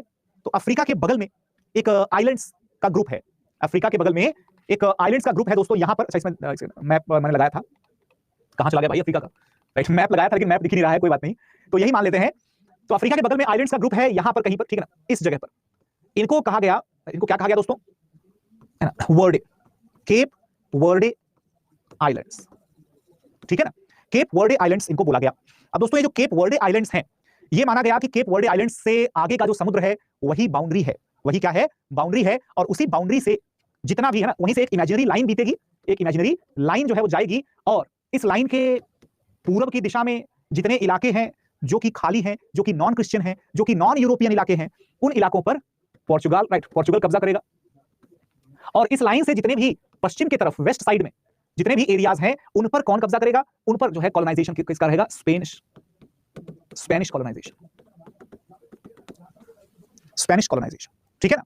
एक और बात आप लोगों को जानना बहुत जरूरी है दरअसल में, sir you said all the explorers, अरे भाई मैंने जब कहा कि all the explorers were from the same country, ठीक है ना, तो सेम कंट्री का मतलब आप आज के सेंस में सेम कंट्री मत ले लीजिए। मैंने जब कहा कि सेम कंट्री तो ये डायग्राम भी बनाया था जिसमें मैंने पूरा घेर दिया था कि मेडिटेरेनियन सी के कोस्टल एरिया वाले जितने भी पावरफुल किंगडम्स थे जैसे कि स्पेन, पुर्तगाल, इटली वगैरह, ये लोग जो है दरअसल में ज्यादा एक्टिवली पार्टिसिपेट कर रहे थे। अब जब मैंने कहा कि इनके पास एक्सपीरियंस था तो आपने उस वक्त नहीं पूछा कि सर कौन सा एक्सपीरियंस, क्योंकि मैंने बिना पूछे ही आपको बता दिया था सभी को कि इनके पास पहले भी लंबी दूरी तक ट्रेड करने का एक्सपीरियंस था, इनको पहले भी अफ्रीका के किनारे किनारे ट्रैवल करने का एक्सपीरियंस था, इनको पहले भी जो है लंबी दूरी की यात्रा नॉर्थ अफ्रीका के कोस्टल एरिया पर करने का एक्सपीरियंस था। इन्होंने मेडिटेरेनियन ओशन को या मेडिटेरेनियन सी को, भूमध्य सागर को अपने लिए एक टेस्टिंग वाटर्स के तौर पर, एक प्रयोगशाला के तौर पर हमेशा से यूज किया था। उनके एंसेस्टर्स उनको सिखाते रहते थे, बचपन से ये लोग जाते रहते थे जहाजों पर। जब बड़े हो गए और साइंस का, टेक्नोलॉजी का साथ मिला, तो साइंस और टेक्नोलॉजी का साथ लेकर के और अपने एक्सपीरियंस जो उनके सिखाए गए एक्सपीरियंस थे उसको लेकर के और भगवान का, राजा का और पैसे का सपना लेकर के ये लोग आगे बढ़ जाते हैं, ठीक है ना। So this is a very simple thing to understand given that we must pay the proper attention to each and every line, right.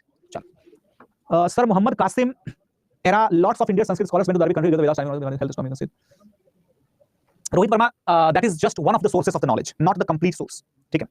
चलो भाई, तो यहां सब लोगों को क्लैरिटी मिल गई, सभी लोगों को क्लैरिटी मिल गई और सभी लोगों को ये भी पता चल गया कि जो टॉर्डेसाइलस की संधि हुआ करती थी, इस संधि का नतीजा क्या निकला? इस संधि का नतीजा ये निकला कि जो ब्राजील का समुद्री तट था, इस ब्राजील के समुद्री तट पर पुर्तगालियों ने जो अफ्रीका के समुद्री तट थे, चाहे वो अंगोला के हों, है ना, चाहे वो घाना के हों, चाहे वो आपके कह सकते हैं तंजानिया के हों, चाहे वो मेडागास्कर का एरिया हो, चाहे वो साउथ अफ्रीका का हो, चाहे वो इथियोपिया के इलाके हों, है ना, या फिर चाहे वो मान अल अंदब, राइट, इन सब के इलाके हों, या फिर वो लाल सागर के जो है ना, पोर्ट सईद वगैरह या पोर्ट सुएज वगैरह, या फिर है ना, चाहे आप गल्फ ऑफ पर्शिया के इलाके हो, राइट, या फिर दमन दीव हो, या फिर गोवा हो, बॉम्बे हो, या फिर श्रीलंका में, या फिर हुगली में, या फिर है ना जावा और सुमात्रा के इलाके हैं, ठीक है, या फिर मकाऊ का इलाका है, राइट।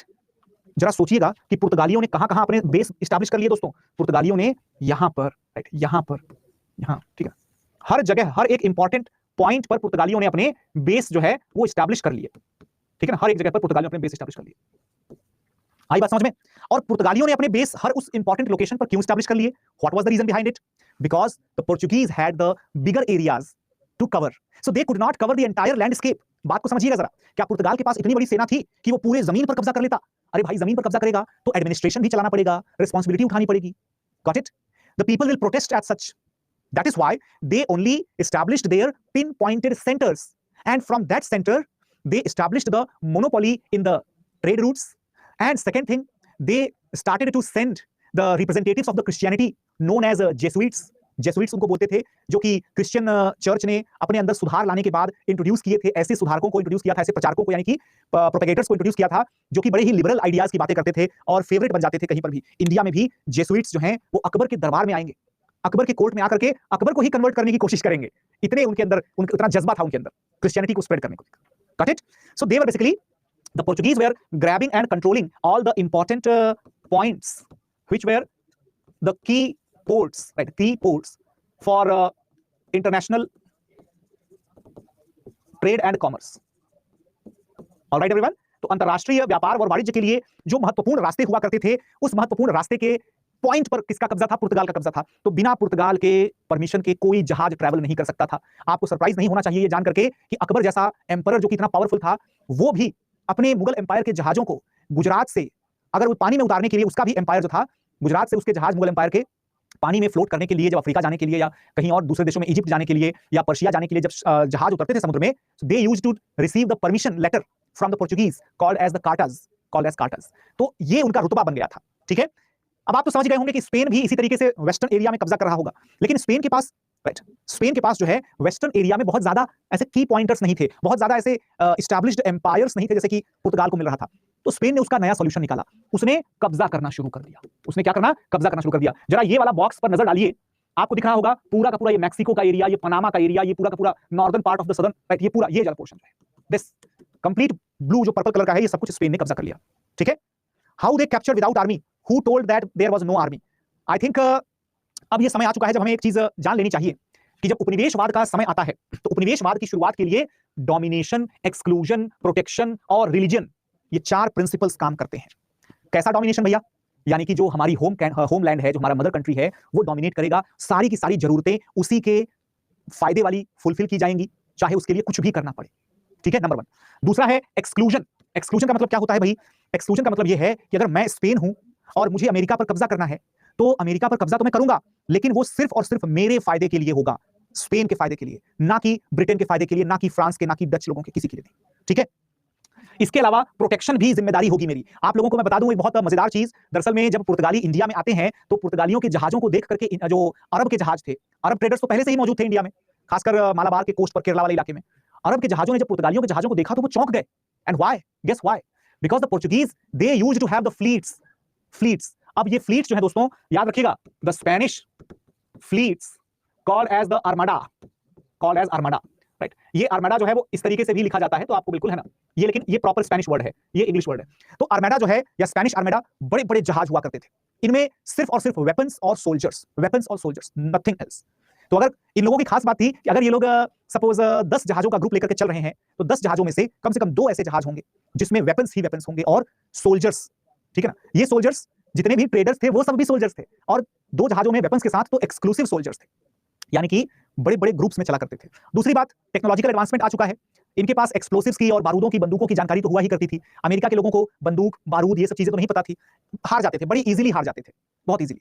ठीक है, तो इसी वजह से बड़े बड़े आर्म फोर्सेस इन लोगों ने जो है यूज करते थे ये लोग, ताकि वहां के लोकल लोग जो है वो कोई विरोध प्रदर्शन ना कर सकें, और साथ ही साथ कोई कॉम्पिटिटर जो है, कॉम्पिटिटर यूरोपियन पावर, वो कहीं हमारे नुकसान ना करवा दे।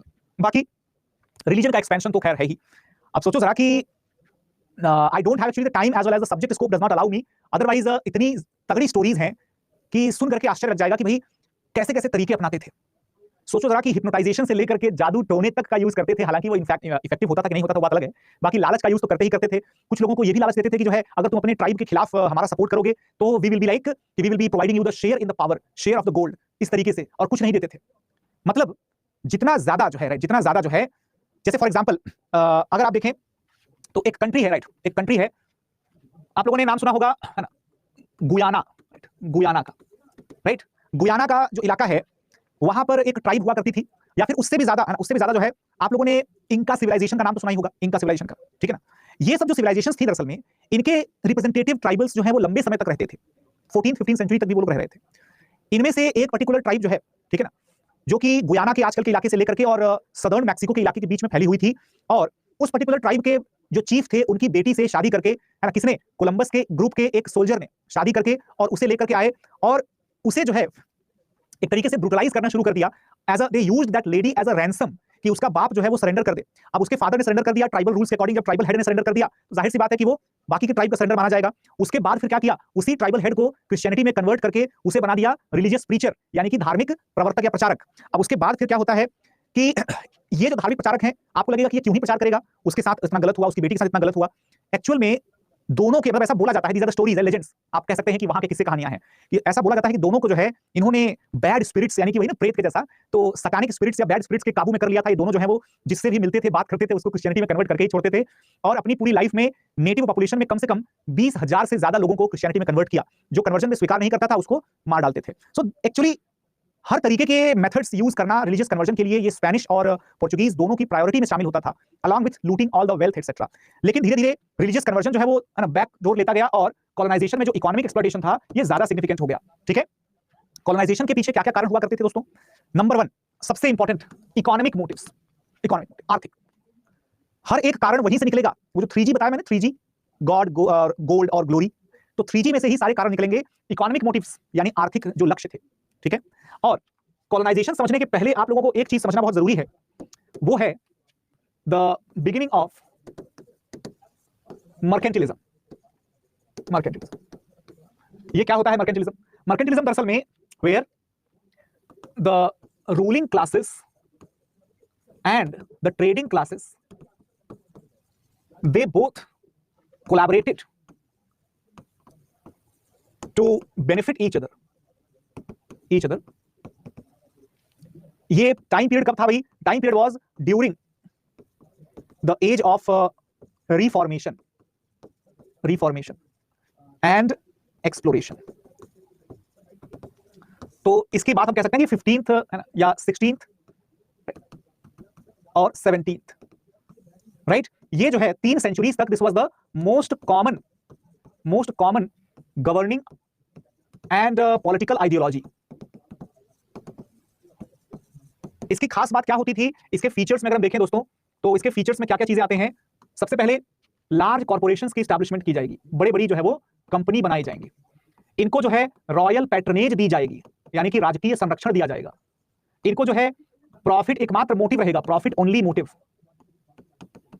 इनके पास जो है power to keep the armies, इनके पास जो है authority to grab the new territories, इनके पास जो है the power to declare war and treaties, और इनका जो अल्टीमेट आउटकम था वो ये था that they had the monopoly in the trade with colonial territories. Example इसका East India Company best example है, ठीक है ना। Got it everybody. तो आप सोचिए जरा कि किस तरीके से साठ गांठ, जिसको कहते हैं साठ गांठ, मतलब क्या होता है? साठ गांठ मतलब होता है the ties, the very close ties, the mutually beneficial nexus that was established amongst the religious figureheads, amongst the ruling elites, and amongst the merchant and trading classes. And this led to the beginning of the era called as mercantilism. This was the most dominant political ideology during the 15th, 16th, and 17th century, where the large corporations were established under the royal patronage, and this patronage was directed only to ensure that these corporations should be able to earn the profits. And apart from that, several political powers were granted to these corporations, like the power to keep the armies, the power to have the area of New World under their control, the power to declare the war and treaties, and the power to have the religious conversions also. But what were the benefit which the company was getting? If company was giving so many things to the king, company was giving the new conversions to the church, what was the company getting? Company was getting monopoly in the trade. मतलब कि सिर्फ और सिर्फ वही company जो है उस देश की ऑफिशियल ट्रेडिंग पार्टनर होगी दुनिया के कॉलोनीज के साथ ट्रेड करने के लिए। आई बात समझ में सभी लोगों को? हाँ कि ना? यही वो कारण है कि जिसकी वजह से सिर्फ ईस्ट इंडिया कंपनी ही जो है इंग्लैंड से भारत के बीच में व्यापार कर सकती थी। सिर्फ ईस्ट इंडिया कंपनी ही इंग्लैंड और अमेरिका के बीच में व्यापार कर सकती थी। सिर्फ ईस्ट इंडिया कंपनी ही इंग्लैंड और साउथ अफ्रीका के साथ, या इंग्लैंड और उसके अफ्रीकन देशों के साथ, या इंग्लैंड और किसी भी अमेरिकन देश के साथ, ठीक है ना? ये याद रखिएगा। Got it everyone? तो अब अगर हम इस पूरी आइडियोलॉजी को कनेक्ट कर दें, किसके साथ कनेक्ट कर दें? कॉलोनाइजेशन के फैक्टर्स के साथ कनेक्ट कर दें, तब आपको समझ में आ जाएगा कि देखो भैया बहुत सारे कारण थे। राजाओं को, सॉरी, व्यापारियों को चाहिए था फायदा, राजाओं को चाहिए था डोमिनेंस, और व्यापारियों को नया मार्केट चाहिए था, वहीं चर्च को चाहिए था नए रिलीजियस कस्टमर्स, ठीक है ना, नए रिलीजियस कस्टमर्स। बाकी कंटेम्पररी डेवलपमेंट्स जैसे कि टेक्नोलॉजिकल एडवांसमेंट जो है, या जो पॉलिटिकल और मिलिट्री सपोर्ट था उनके पास, ये सब तो खैर फैक्टर्स थे ही थे, ठीक है। आई बात समझ में सभी लोगों के? तो कॉलोनाइजेशन का जो वास्तविक कारण है, ये एक दूसरे से काफी ज्यादा इंटरलिंक्ड हुआ है, ठीक है। ब्रेक चाहिए कि आप लोगों को? भैया ब्रेक मिल जाएगा, है ना, बस यही 2 पेजेस के बाद आपको ब्रेक मिल जाएगा, don't worry. Impact of the colonisation क्या है? अब ये तो कहने की मेरे ख्याल से जरूरत भी नहीं है, बहुत सिंपल, बहुत सिंपल।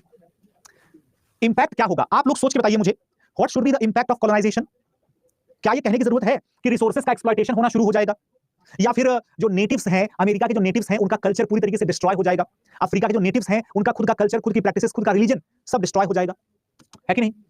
इतना ही नहीं, इकोनॉमिक एक्सप्लॉयटेशन, जैसे कि फोर्स्ड लेबर, जैसे कि एक्सट्रीम वर्किंग कंडीशंस, जैसे कि डिस्ट्रक्शन ऑफ द फॉरेस्ट, जैसे कि absolute discarding of the locals rights in the economy. मतलब कि स्थानीय लोगों का वहीं की अर्थव्यवस्था में कोई अधिकार नहीं रहेगा, उन्हीं लोगों को उन्हीं के घरों में नौकर बना करके या गुलाम बना करके रखना शुरू कर देंगे, ठीक है। इसके अलावा दोस्तों पॉलिटिकल इन्फ्लुएंस जो है ये भी आपको देखने को मिलेगा। पॉलिटिकल इन्फ्लुएंस हालांकि 2 तरीके का होता है, यहाँ इसमें तो सिर्फ और सिर्फ नेगेटिव ही लिखा हुआ है, लेकिन थोड़ा पॉजिटिव भी आपको देखना है यहाँ पर। तो नेगेटिव और पॉजिटिव दोनों इन्फ्लुएंसेस को पॉलिटिक्स में देखने को मिलेंगे। कैसे? शुरू में लंबे समय तक नेगेटिव कॉन्सिक्वेंस देखने को मिलेगा पॉलिटिक्स में। हर एक नेटिव कम्युनिटी अपने तरीके से अपने एडमिनिस्ट्रेशन को चलाती है, लेकिन यूरोपियंस क्या करना शुरू कर देंगे? अपने पर्सनल मेथड्स, अपने पर्सनल मतलब अपने लोकल देशों के तरीके इंपोज करना शुरू कर देंगे। फॉर एग्जाम्पल अमेरिका के नेटिव पॉपुलेशन को जबरदस्ती मजबूर किया जाएगा कि आप जो है आप जो है स्पेन के राजा को अपना राजा एक्सेप्ट कर लीजिए। अब क्यों करें भाई? कौन स्पेन का राजा? कहां है स्पेन? उनको तो कुछ नहीं पता इस चीज का। जैसे यूरोप के लोगों को नहीं पता था कि कोई अमेरिका है, वैसे अमेरिका के लोगों को नहीं पता था कि यूरोप कोई है। So why would they accept the Spanish king as their sovereign?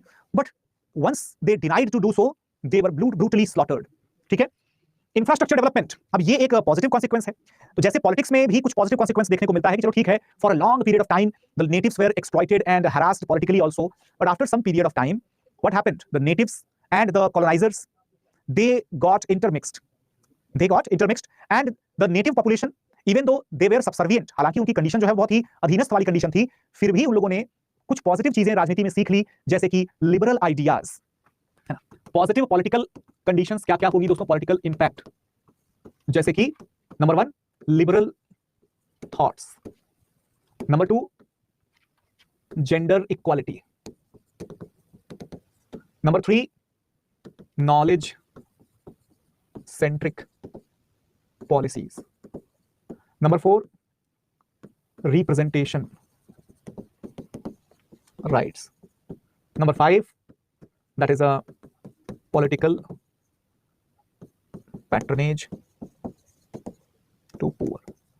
अब आप कहेंगे कि अच्छा ये सारी चीजें तो यूरोप में ही नहीं हुआ करती थी, तो अमेरिका में कैसे आ गई भला, या उपनिवेशों में कैसे आ गई भला। तो आपको ये चीज पता होनी चाहिए कि उपनिवेशों में कोई ऐसा तो नहीं कि कोई स्वर्ग जैसा माहौल चल रहा था, उपनिवेशों में भी तो चीजें खराब ही थी ना भाई। आफ्टर ऑल अमेरिका में लगभग ट्राइबल जैसी कंडीशन चल रही थी, कहने के लिए तो वहां पर नेटिव्स का रूल था, लेकिन नेटिव्स भी कोई बहुत ज्यादा इगैलिटेरियन तो नहीं थे, महिलाएं और आदमियों में जबरदस्त भेदभाव होता था। ठीक है ना, वहां पर भी हर किसी को बराबर के राइट्स मिले हों ऐसा तो नहीं था। इंडिया में अगर देखेंगे आप ऐसे ही, तो इंडिया में तो और भी खराब कंडीशंस थी, तभी तो इंडिया के पब्लिक ने जो है वो इनिशियल फेजेस ऑफ कॉलोनाइजेशन को कोई खतरा माना ही नहीं, उनको लगा ही नहीं कि कोई खतरा हो सकता है। बात समझ रहे हैं आप लोग। तो कहने का मतलब ये हुआ कि चाहे यूएस हो, चाहे अफ्रीका हो, चाहे इंडिया हो, हर एक कॉलोनी का अल्टीमेटली जो कंटेम्प्रेरी सिचुएशन था दैट वाज वर्स, वो खराब था। आप कहेंगे कि सर कैसी बात कर रहे हैं, इंडिया तो दुनिया के टॉप 2 इकोनॉमीज में से एक हुआ था, इंडिया दुनिया का 24 से 27% के बीच में ग्लोबल मैन्युफैक्चरिंग आउटपुट प्रोड्यूस करता था।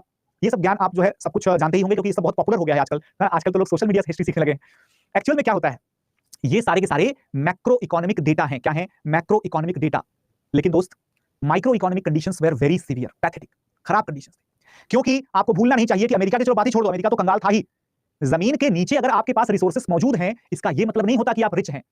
आप समझो जरा मेरी बात कि एक इलाका है जहां पर बंजर जमीन है, आपके पास 100 एकड़ जमीन है, आपका ढेले भर का भी खेती बाड़ी नहीं होता, रत्ती भर वहां पर आपको कल्टीवेशन करने का मौका नहीं मिलता।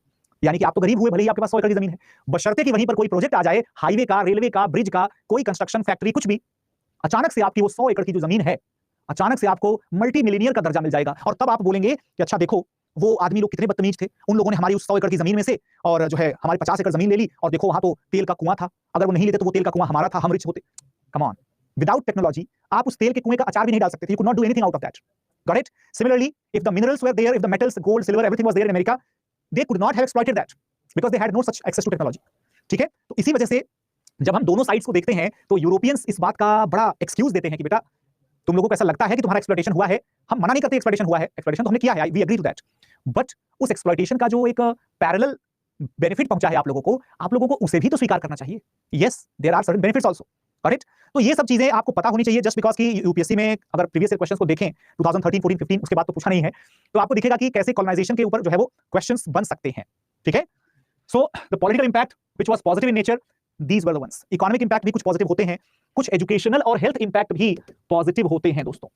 लेकिन हाँ, you mean sir Europe is more developed than America? Yes, I mean the same. Yes, exactly, बिल्कुल, of course it was. Overall we cannot justify colonialism, we must not, we can never justify colonialism, क्योंकि देखो बात सीधी सी है, मैं गरीब हूं, मेरे पास रहने के खाने के लिए रोटी नहीं है, लेकिन मैं अपनी मेहनत से जितना मर्जी उतना आधी चौथाई तिहाई जो मर्जी कमा करके अपना पेट भर लूंगा, नहीं तो भूखा मर जाऊंगा। लेकिन अगर कोई आ जाए और वो कहे कि देखो मैं तुम्हारा एक्सप्लॉइटेशन करता हूं, चलो एक काम करो, तुम जो है वो फ्री फंड की मजदूरी करो, उसके बदले में है ना 2-4 जूते खाओ, मार खाओ मुझसे, और लास्ट में at the end of the day I will give you like 3 chapatis and some vegetables, आपका खाना मैं प्रोवाइड कर दूंगा। This life will be extremely disgusting life, बहुत ही घटिया लाइफ होगी, जो कि इतना इंसल्ट, इतना एक्सप्लॉइटेशन, इतना ज्यादा है ना ह्यूमिलिएशन फेस करने के बाद और तब पेट भरने का मौका मिले, इससे अच्छा है कि भीख मांगे और जैसे हालत में है वैसे रह जाएं। Got it? तो कॉलोनीज, राइट, कॉलोनाइजेशन को कोई अगर जस्टिफाई करता है तो ये वही इंसान होता है या वही उसकी आइडियोलॉजी होती है, राइट? उसकी वही आइडियोलॉजी होती है जो बेसिकली किसी के एक्सप्लॉइटेशन को जस्टिफाई कर रहा है, क्योंकि उस एक्सप्लॉइटेशन को फेस करने के बदले में उसका प्रमोशन भी तो हुआ है, राइट? ये चीज है। This is just like a coincidental benefit rather than the intentional benefit which was granted to the people of America as such. ठीक है ना? How white Americans settled in America, they went there and they did not return back. Their successors, their descendants, they continued to live there and ultimately they grabbed the entire continent. Correct. Europe is the actual region of the development of the world. Priyanshi, unfortunately, most of the so-called modern development is the outcome of the European explorations and dominations. ठीक है ना? That is the answer to your question. इसके अलावा दोस्तों demographic changes भी हो जाते हैं, यानी कि जनसांख्यिकी परिवर्तन भी होते हैं, ध्यान रखिएगा। इसमें जनसांख्यिकी परिवर्तन का मतलब क्या होता है? अब जैसे यूरोप से अमेरिका जाने वाले लोग जो हैं वो लोग वहीं जाकर के रह गए, वापस ही नहीं आए। नेटिव पॉपुलेशन पहले 100% थी, फिर 99 हुई, फिर 90 हुई, फिर 85, आज के टाइम पर नेटिव पॉपुलेशन 10% भी नहीं बची है ना? ये चीज। Rachita is saying that sir can you please brief how it has the positive impact. Rachita please listen bas like one thing very carefully. It has positive that I don't mean. I'm saying that it had certain coincidental positive impacts. अगर आपने Indian history पढ़ी हुई है, railway का example is the best example of the coincidental positive consequence. ठीक है ना? Alright, आई बात समझ में? अब रेलवे जो है भाई हमारे लिए उस टाइम पर जब बनाया गया था, this was a highly exploitative figure, लेकिन eventually it prove to be beneficial. ठीक है, तो रिप्रेजेंटेशन का राइट हो गया, राइट टू रिप्रेजेंटेशन। जैसे शुरू किया गया था तो सिर्फ एक्सक्लूसिव अंग्रेजों के सपोर्टर्स के लिए था, लेकिन आज के टाइम पर वही राइट टू रिप्रेजेंटेशन जो है वो पॉजिटिव हो गया। Negative impact of the political influence कौन से हैं? प्लीज यार आप लोग ना जो चीज मैं बता चुका हूं वो चीज को दोबारा वही पूछ करके आप लेक्चर को सिर्फ लंबा करेंगे, बाकी कुछ नहीं करेंगे। अगर डाउट है तो उसी टाइम पर पूछना चाहिए, जैसे कि रचिता ने पूछा है, राइट? अब जैसे श्रेया का क्वेश्चन है कि negative impact of the political influence कौन से हैं? ये चीज क्या हम खुद से नहीं सोच सकते क्या? जब हमने यहां पर देखा कि भाई पॉलिटिकल इन्फ्लुएंस जो है अपने पॉलिटिकल सिस्टम्स को, अपनी पॉलिटिकल आइडियाज को अगर वहां पर कोई जबरदस्ती इंपोज कर देगा तो वहां के रूलर्स उसके खिलाफ रिवॉल्ट कर देंगे, पब्लिक उसके खिलाफ नाराज हो जाएगी, अनरेस्ट हो जाएगा, विद्रोह हो जाएगा। अगर इंपोज किया भी तो यूरोपियंस के अलावा किसी को रिप्रेजेंटेशन का राइट नहीं मिला, वहां की लोकल जनता को तो उनकी तो सुनवाई ही खत्म हो गई ना भाई। That is the negative right, negative point. Now demographic changes में हमने देखा कि किस तरीके से सेटलर्स, आज के टाइम पे America is called as the country of the settlers, country of the settlers. और दोस्तों जितने लोगों को पता होगा कि वर्ल्ड्स इंडिजिनस डे, विश्व आदिवासी दिवस जो मनाया जाता है, दरअसल में कोलंबस ने, है ना, कोलंबस ने अपना कह सकते हैं कि इंपैक्ट जो है उस दिन पर भी छोड़ रखा है। मतलब कि एक तरीके से कोलंबस के ऑनसेट को, है ना, कोलंबस के आगमन दिवस को सेलिब्रेट किया जाता है यूएस की सरकार के द्वारा, है ना। और उससे ज्यादा डिस्गस्टिंग बात क्या हो सकती है कि कोलंबस जो है, he was single handedly responsible for the murder of thousands and thousands of people, in fact not the murder but the massacre in the native, right, in among the native population, right. इसके अलावा nationalism और independence की जो शुरुआत होती है, ये तो देखो यूरोपियन आइडियाज है भाई, यूरोपियन आइडियाज है, राष्ट्रवाद जैसा चीज है ना, ये सब तो पहले नहीं था, जो कि यूरोपियंस के आने से पहुंचता है। ठीक है, तो अब हम लोग लेते हैं एक ब्रेक और 7:54 हो रहा है, तो 8 जो है वो, ठीक है, लेट अस बैक।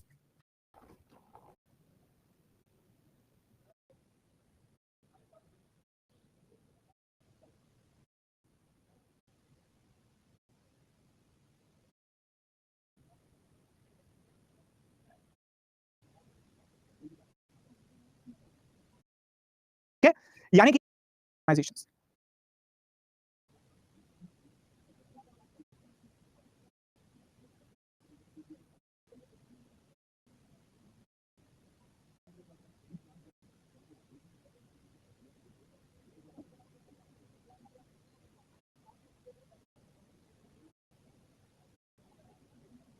आज 2 मिनट पहले आ गया, राइट।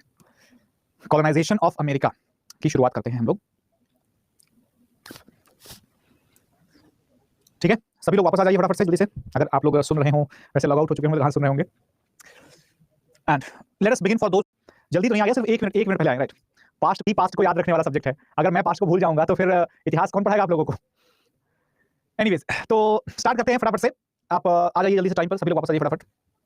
कॉलोनाइजेशन ऑफ अमेरिका या अमेरिका का उपनिवेशीकरण, राइट। तो इसमें दरअसल में अमेरिका के उपनिवेशीकरण को या कॉलोनाइजेशन को अगर देखें तो यूजुअली हम लोग अलग अलग फेजेस में, अलग अलग कैटेगरीज में हम लोग डिवाइड कर देते हैं। जैसे कि स्पेनिश कॉलोनाइजेशन हो गया, या पोर्चुगीज हो गया, या इंग्लिश हो गया, ठीक है ना, अलग अलग कॉलोनाइजेशन। ठीक है, नाउ अब जब हम कहते हैं कि भाई अमेरिकन कॉलोनाइजेशन या कॉलोनाइजेशन ऑफ अमेरिका, ठीक है, कौन कह रहा है भैया no video? Prabhakar Kumar ji, rejoin, it will be good, right, if video is not there please rejoin. तो Spanish colonies, Portuguese colonies and the British colonies,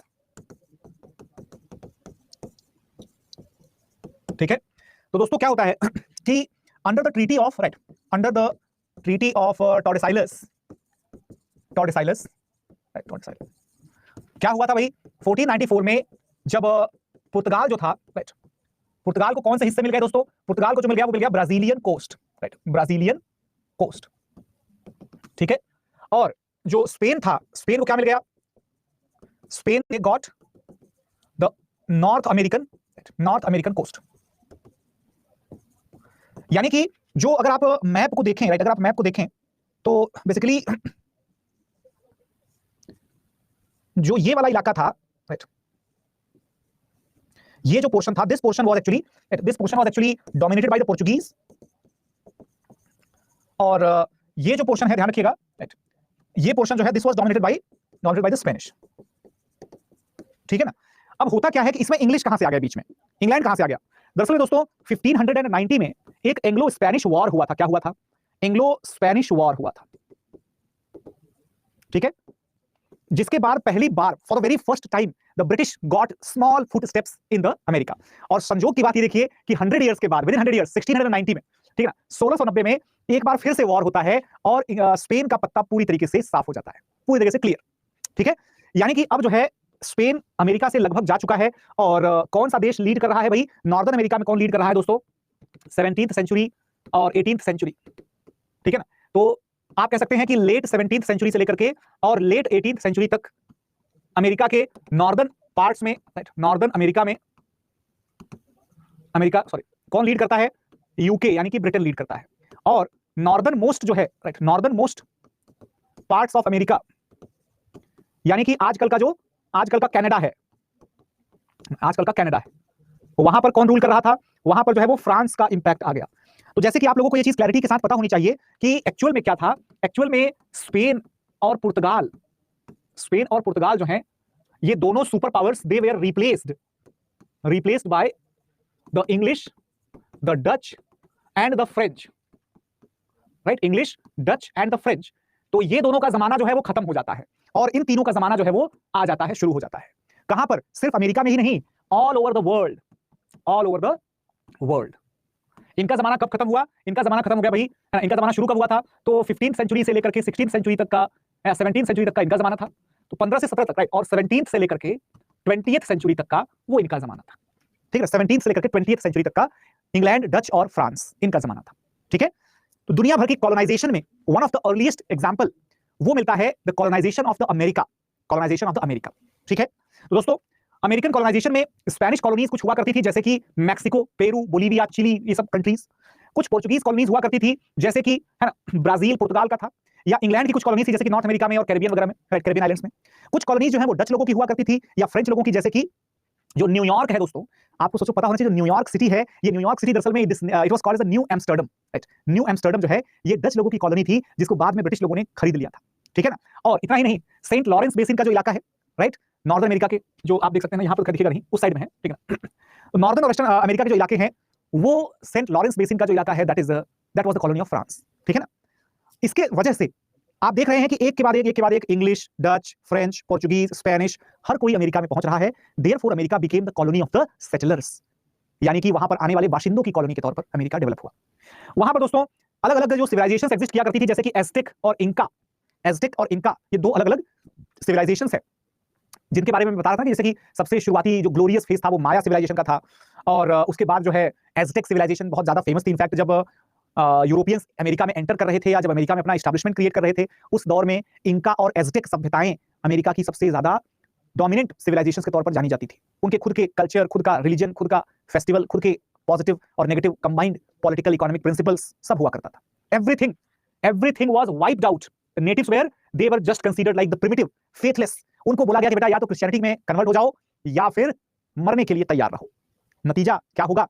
नतीजा ये होगा कि धीरे धीरे जो है अमेरिकी क्रांति या अमेरिकन रिवॉल्यूशन होगा। अब दोस्तों ये अमेरिकी क्रांति या अमेरिकन रिवॉल्यूशन दरअसल में क्या है और ये हुआ क्यों, किसने किया? So guys let us answer the basic questions. Why, what, who, right? Why did it happen, right? Why it happened, what happened and who did it, right?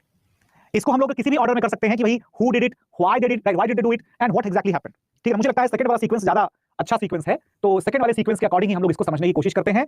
Number 1 who did it, right, who did it. Number 2 when did it happen? Number 3 why did they do it, right? Why did they do it? Number 4 what exactly happened? what exactly happened? और number 5, what were, right, yeah, what was the result? Yes, यही है भाई, है ना, यही simple से 5 questions का answer हमें देना पड़ेगा।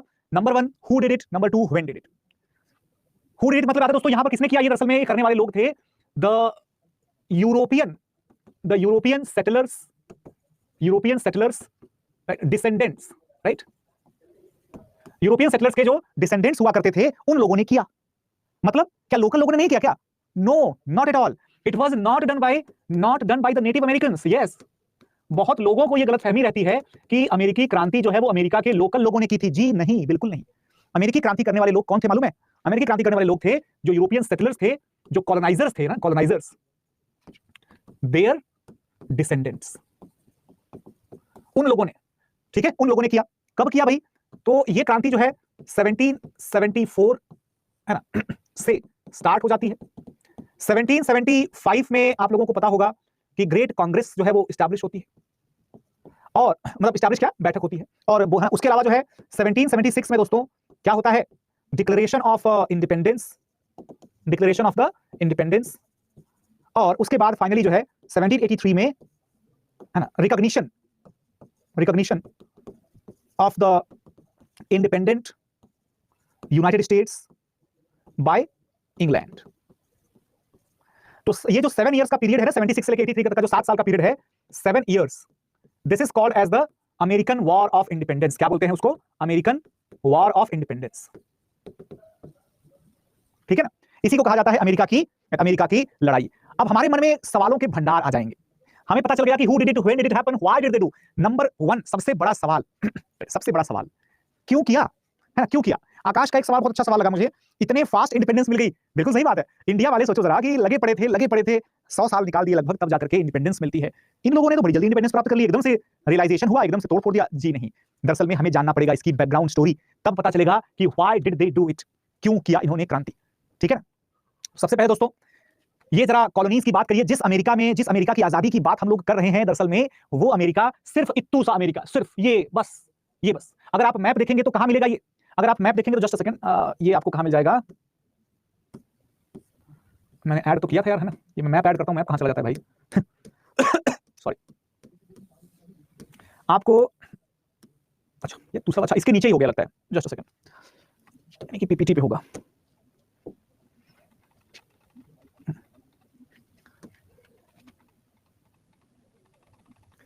एनीवेज, तो इसमें भी नहीं है ना, कहीं पे भी नहीं है, चलो छोड़ो। तो मैं आपको बता दूं कि जैसे जो पूरा का पूरा यूएस है ना, पूरा का पूरा जो यूएस है दरअसल में, उसमें आप देखेंगे कि किस तरीके से है ना, किस तरीके से ये सिर्फ और सिर्फ इतना सा एरिया जो है, सिर्फ इतना सा एरिया जो है यहां वाला, only this portion was colonised, ये वही एरिया है, राइट, सिर्फ यही पोर्शन कॉलोनाइज्ड था। अब इसी जगह पर आकर के क्यों रहते हैं, क्या रीजन है? तो आप लोगों को ये समझना बिल्कुल भी मुश्किल नहीं होना चाहिए कि दरअसल में दोस्तों यही वो इलाका है जो इलाका यूरोप से बिल्कुल नजदीक पड़ता है। यूरोप से चलने वाले लोगों के लिए सबसे पहला जो स्टॉप है वो क्या होगा? यही अमेरिका का ईस्टर्न नॉर्दर्न कोस्ट, हाँ ना, है कि नहीं भाई? बेसिक मैप तो सबको याद ही होगा। आप सभी से ये रिक्वायरमेंट है कि अगर आप लोग अभी तक मैप दुनिया का और भारत का मैप अगर आप नहीं जानते कि कौन सा कॉन्टिनेंट कहां है, कौन सा चीज कहां है, ठीक है, तो उसके लिए आपको समझना पड़ेगा कि आपको बेसिक चीजें तो सीखनी पड़ेंगी, है ना। सर ये मैप में इंडियन टेरिटरीज का क्या मतलब है? इंडियन टेरिटरीज को आप ऐसा समझिए कि जब अमेरिका में इंडियन कहा जाता है तो इंडियन मतलब होता है लोकल नेटिव्स, जिनको की रेड इंडियन बोला जाता है, रेड इंडियंस। लेकिन अमेरिका या ब्रिटेन के या यूरोपियन सोसाइटीज यहां के लोकल्स को भी इंडियंस ही कहते थे। इसी वजह से कई बार आप इंटरनेशनल वेबसाइट्स को अगर आप देखते हैं जहां पर आपसे आपकी रेस पूछी जाती है, ना कि आपका कोई लोकेलिटी, तो वहां रेसेस में कॉन्सेप्ट जो है, सॉरी कैटेगरी एक आती है इंडियन। आप अगर उसको सिलेक्ट करते हैं तो आप ये अपना वाला इंडियन नहीं बल्कि अमेरिका वाले इंडियन पर सिलेक्शन करते रहे हैं, ठीक है ना। तो इंडियन दरअसल में इन लोगों को भी कहा जाता था। एक्चुअल में अगर आप थोड़ा और गहराई में जाइए तो इंडियन शब्द जो है ना, कई सारे यूरोपियन देशों की भाषा में उस समय इंडियन शब्द का अर्थ क्या होता था मालूम है? प्रिमिटिव, बैकवर्ड, है ना, जो बार्बरिक है, जो पिछड़ा हुआ है, जो आदम जमाने का है, उसे इंडियन बोला जा रहा है, ठीक है।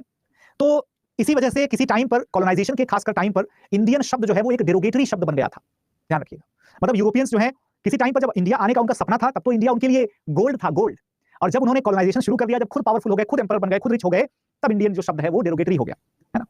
जैसे आज अगर हम कहें किसी से कि बेटा ये तो इतना, मतलब ऐसा दिखता है जैसे कि अंग्रेज, है ना, someone he looks like as a British और as a, I would say firang. किसी को फिरंग या किसी को अंग्रेज बोलना आज के टाइम पर जो है वो एक तारीफ मानी जाती है। लेकिन किसी जमाने में किसी को फिरंग कह देना, इंडिया में किसी मुगल को या किसी भी नेटिव को अगर फिरंगी बोल दिया, मतलब कि वो नाराज हो जाता था, उसको तुमने कैसे, how dare you to call him a firang. फिरंग का मतलब होता है फ्रेंच, फ्रेंच लोगों के लिए फिरंग बोला जाता था, ठीक है ना। तो यही वजह है जिसकी वजह से आप समझ सकते हैं कि क्यों नाम में बहुत कुछ रखा है। नाम जो है, जो कहना शेक्सपियर ने कहा था ना कि नाम में क्या रखा है, नाम में बहुत कुछ रखा है, ठीक है। हाँ जी, तो ये जो है दरअसल में अमेरिकन कॉलोनीज का पूरा एरिया हुआ करता था। नाम आप लोग यहां पर देख सकते हैं, कौन कौन से इलाके में कब कब ब्रिटिश लोगों की कॉलोनी सेटल बनी, ठीक है ना। अब सवाल ये खड़ा होता है कि विद्रोह किया तो क्यों किया, क्रांति की तो क्यों की। क्रांति इसलिए की भैया, अब आप समझो, traders they came to America, ठीक है। Some scholars came to America, some adventurers, some criminals, some tourists, ठीक है ना, सम रेबेलियंस, कुछ एब्सकॉन्डर्स आते हैं वहां से, एब्सकॉन्डर्स, राइट, या उसको हम फ्यूजिटिव्स बोल सकते हैं, फ्यूजिटिव्स।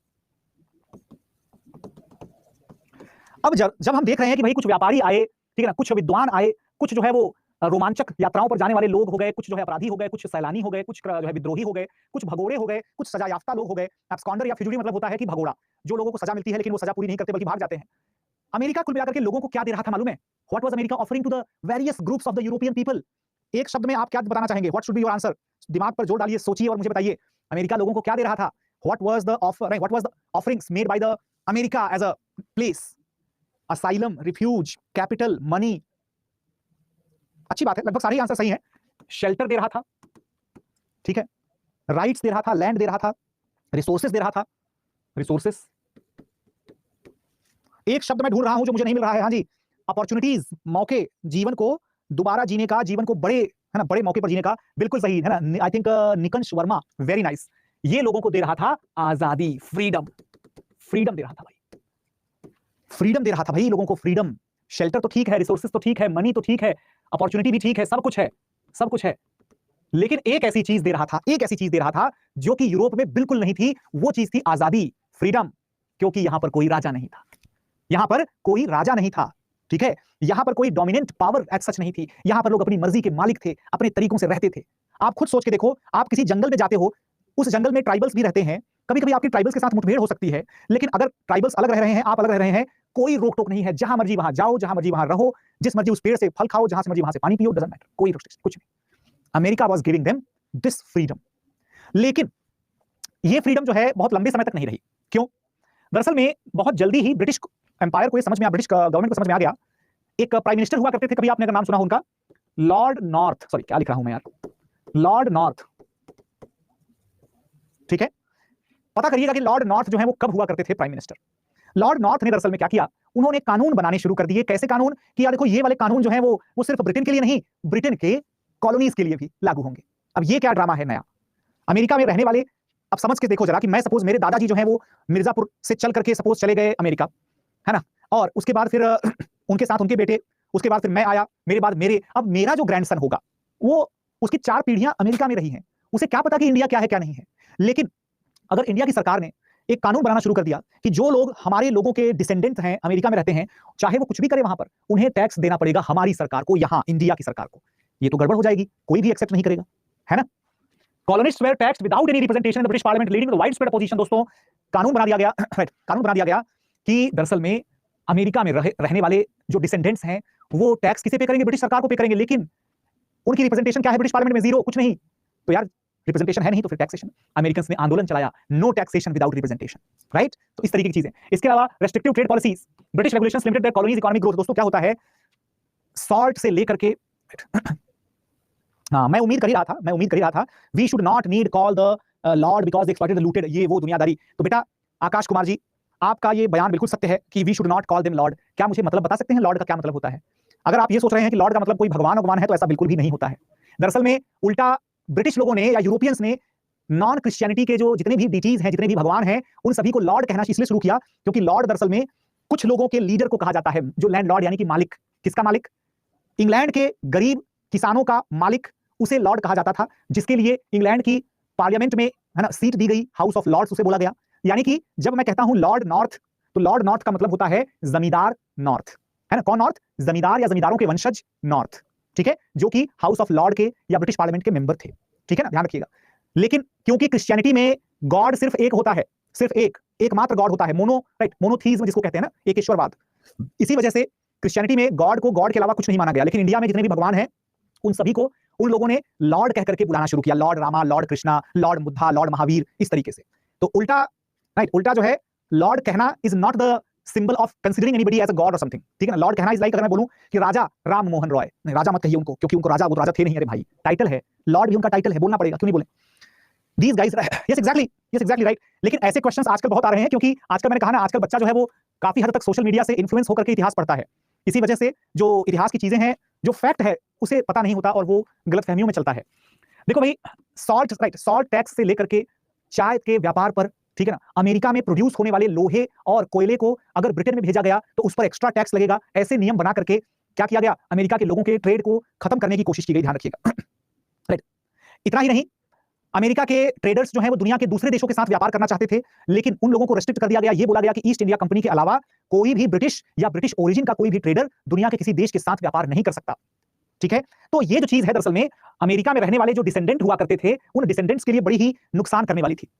और जैसा कि मैंने आपसे बताया कि बहुत सारे जो है स्कॉलर्स भी आ गए थे, बहुत सारे जो है रेबेलियंस भी आ गए थे, बहुत सारे लोगों को सजा मिली थी, वो भी आ गए थे। सजा किसे मिली थी, जो सरकार के और सत्ता के खिलाफ बोलेगा उसे सजा मिलेगी, राइट। तो ऐसे में क्या होता है मालूम है, ऐसे में आपने नाम जो कल के लेक्चर में सुना होगा, जॉन लॉके, सुना है कि नहीं सुना है, सबने कल का लेक्चर देखा होगा। दोस्तों जॉन लॉके जो है, जो कि लिबरलिज्म की बात करते हैं, इनके लिबरलिज्म वाले आइडिया से इनसे एक कदम आगे जाकर के बेंजामिन फ्रैंकलिन जो है, बेंजामिन फ्रैंकलिन, दोस्तों ये जो है बेंजामिन फ्रैंकलिन, ये लोग जो है लीडर बन जाते हैं किस चीज के, रिफॉर्म्स के लीडर बन जाते हैं। अमेरिका में आपको आश्चर्य लगेगा जान करके कि उस जमाने में लाइब्रेरी मूवमेंट चलाया गया था, पुस्तकालय स्थापना जो है वो करवाई जाती थी, और अमेरिका में रहने वाले जो भी डिसेंडेंट्स थे वो लोग पुस्तकालयों में यानी कि लाइब्रेरीज में जाकर के और अच्छी आइडियोलॉजिकल किताबें पढ़ा करते थे और चीजों में इंटरेस्ट लेते थे जो कि मॉडर्निज्म से रिलेटेड थी, रिप्रेजेंटेशन से रिलेटेड थी। ये सब कुछ हो रहा था उधर, है ना, वो सब कुछ हो रहा था उधर। इतना ही नहीं, अमेरिका के जो डिसेंडेंट्स थे, है ना, जो डिसेंडेंट्स चाहते थे कि हम लोग अपना एक्सपेंशन करें। अच्छा एक बात देखो जरा, कहने के लिए तो ये लोग अब अमेरिकन हो गए थे सो कॉल्ड, लेकिन इनके अंदर का वो जो व्हाइट मैन सुप्रीमेसी वाला जो फंडा है ना, कि हम लोग तो गोरे लोग हैं, हम लोग तो सुप्रीम है, बेस्ट हैं, हम लोग गोरे लोग हैं, सुप्रीम है, बेस्ट हैं, ये वाली जो बात है ये इनके अंदर से खत्म नहीं हो रही थी।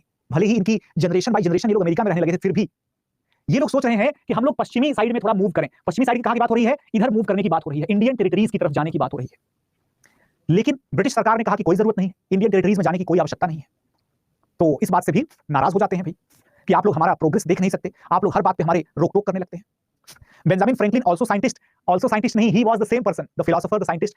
अभी तक लगता है हम लोग ये बात समझ नहीं पाए हैं कि जितने भी साइंटिस्ट की बात हो रही है, खासकर जो पुराने साइंटिस्ट हैं, 16th 17th 18th सेंचुरी के साइंटिस्ट हैं दोस्त, वो सब के सब जो हैं सिर्फ साइंटिस्ट नहीं है, वो फिलोसोफर भी हैं, वो थिंकर भी हैं, वो सोशलॉजिस्ट भी हैं, वो लोग जो है साइंटिस्ट हैं, इसके अलावा रिलीजियस पर्संस भी हैं, सब कुछ हैं, राइट, मिक्स टाइप के, उनको हम कहते हैं पॉलीमैथ।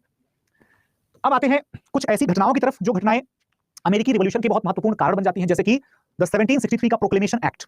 क्या था वो, ब्रिटिश लोगों ने कहा कि आप वेस्टर्न साइड में नहीं जा सकते, आप जो है इंडियन नेटिव ट्रेडर्स के साथ ट्रेड नहीं कर सकते, आप इंडियन टेरिटरीज को कैप्चर नहीं कर सकते। इसकी वजह से यहाँ के डिसेंडेंट्स नाराज हो गए। एक अधिनियम और लाया गया दोस्तों, ठीक है, एक अधिनियम और लाया गया, दो अलग अलग ईयर्स में इसे इंट्रोड्यूस किया गया था, याद रखिएगा,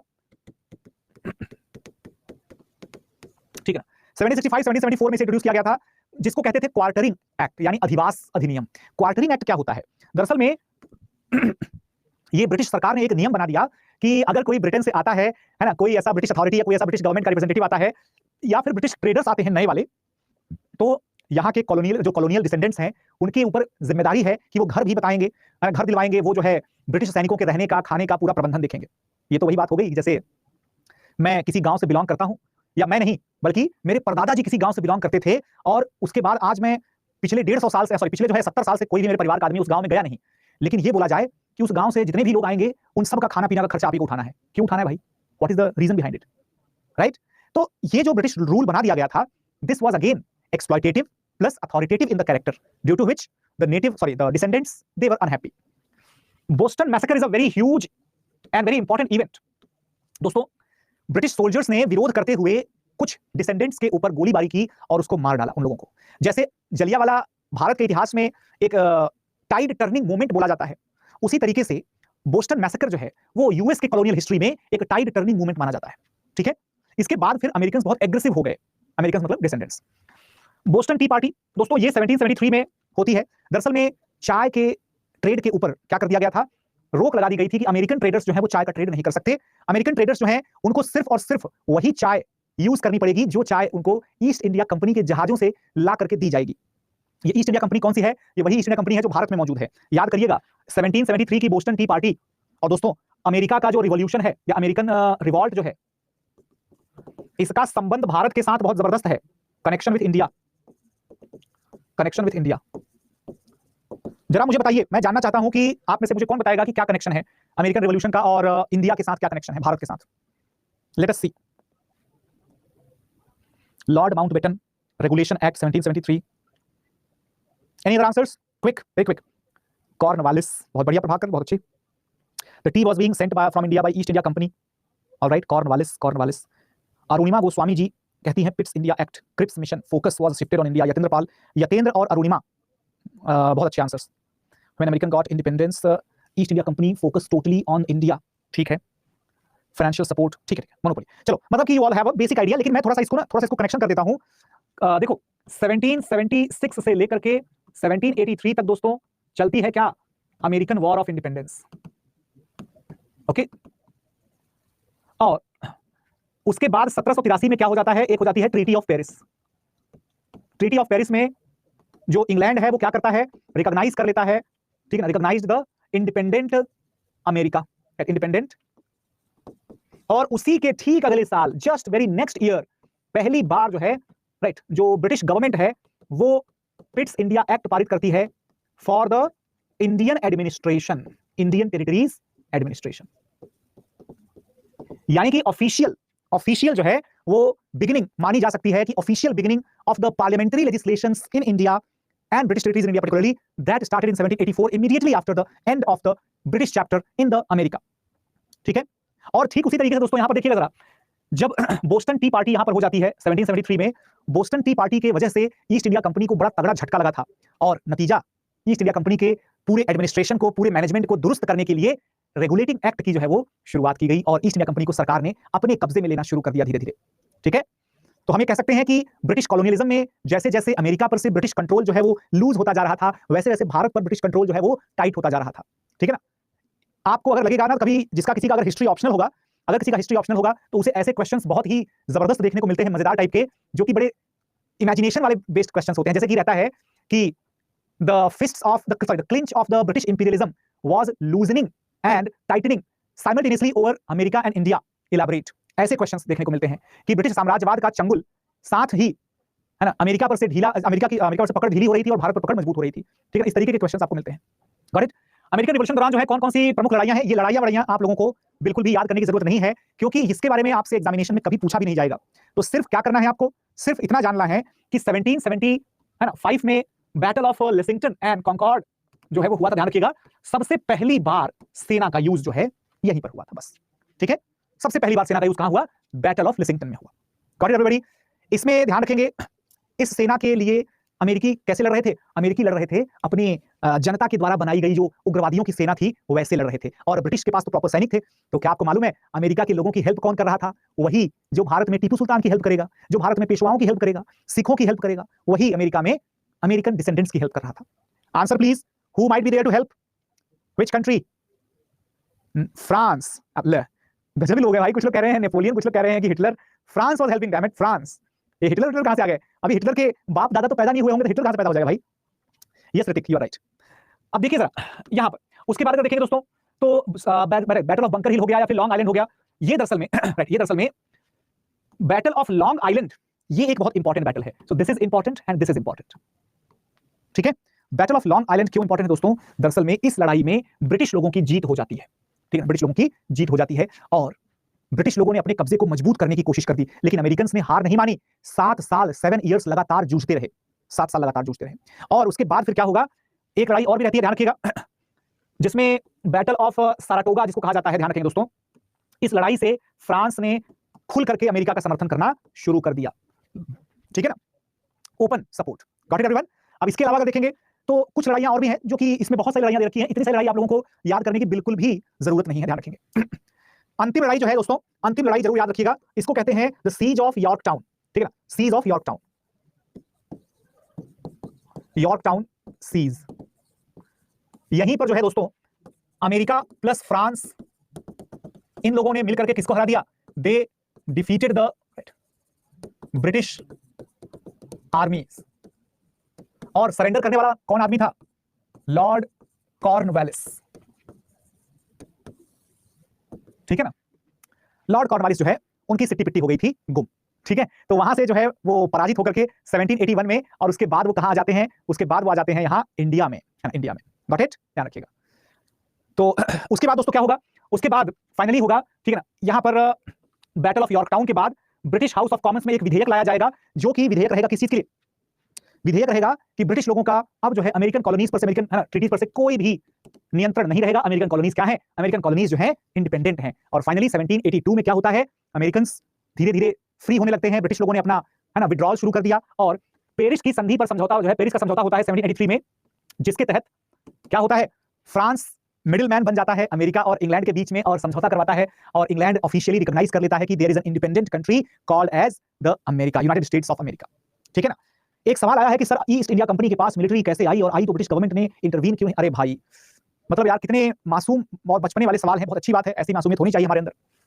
दरअसल में कुछ देर पहले मैंने बताया था मर्केंटिलिज्म के बारे में। किसके बारे में बताया था आकाश बाबू? मर्केंटिलिज्म के बारे में बताया था, द एज ऑफ मर्केंटिलिज्म, जिसमें कि राजाओं ने खुद इजाजत दी थी, कंपनियों को बनवाया था अपने रिश्तेदारों के साथ मिलकर के, व्यापारियों के साथ मिलकर के, और बोला था कि बेटा तथास्तु, जाओ युद्ध लड़ो, छीनो झपट छिनैती करो, छपैटी करो, जो करना है करो, जिससे लड़ाई लड़नी लड़ो, जो करना है करो, लेकिन पैसा चाहिए मेरे को, साल के साल पैसा, और कन्वर्जन इनटू क्रिश्चियनिटी, और मेरे लिए नई नई कॉलोनीज। ये तीन चीजें देते रहो, जितने मर्जी लोगों को मारो काटो, सेना चाहिए सेना ले जाओ, जो मर्जी वो ले जाओ, कुछ नहीं, कोई लोड नहीं, है ना। तो प्लीज बड़ी ही विनम्रता से आप सभी से निवेदन है कि क्लास में अपना फोकस बनाए रखें, है ना। इधर उधर के चक्रों में पड़ करके फोकस लूज करेंगे, रास्ता भटक जाएंगे, ठीक है। डिक्लेरेशन ऑफ इंडिपेंडेंस, दोस्तों डिक्लेरेशन ऑफ इंडिपेंडेंस क्या होती है भाई? दरअसल में पेरिस की संधि के द्वारा इस डिक्लेरेशन को अप्रूव करवाया गया था ब्रिटेन के थ्रू, और इस संधि में जॉर्ज वॉशिंगटन जो है कॉन्टिनेंटल आर्मी को, है ना, कॉन्टिनेंटल आर्मी के सपोर्ट से जीतते हैं। कॉन्टिनेंटल आर्मी मतलब फ्रांस की। अच्छा देखो जरा, फ्रांस वाले कैसे धोखेबाज टाइप के लोग थे, कनाडा के लोगों के ऊपर खुद कब्जा करके बैठे हुए हैं, ठीक है, और उसके बदले में अमेरिका के लोगों की लड़ाई का सपोर्ट कर रहे हैं। क्यों? क्योंकि उससे ब्रिटेन का नुकसान होगा। और अगर किसी बच्चे ने इंडियन हिस्ट्री पढ़ी हुई है, interlinking is the most important thing. दोस्तों कितने लोगों को ये याद है? कितने लोगों को ये याद है? और ये कितने लोगों को याद है? हाँ जी, बैटल ऑफ वानीवाश, एनीबॉडी? कोई बात नहीं आकाश जी, यार देखो मेरी बातों को कोई व्यक्तिगत तौर पर पर्सनली किसी को लेना नहीं चाहिए, ठीक है ना। ऐसा थोड़ा बहुत चलता रहता है ना क्लास में, मतलब तो चिल मारो सब, है ना, एंजॉय करो, नाचो, कोई टेंशन नहीं। हाँ जी, ये जो है 1760 के जो लड़ाई है दोस्तों, बैटल ऑफ वानीवाश, इस लड़ाई में क्या होता है? इस लड़ाई में France was defeated and their Indian dream, right, their Indian dream was permanently over. क्या था? Permanently over. क्यों ओवर हो गया परमानेंटली दोस्त? क्योंकि इस संधि के अंतर्गत the French were banned to keep an army in India.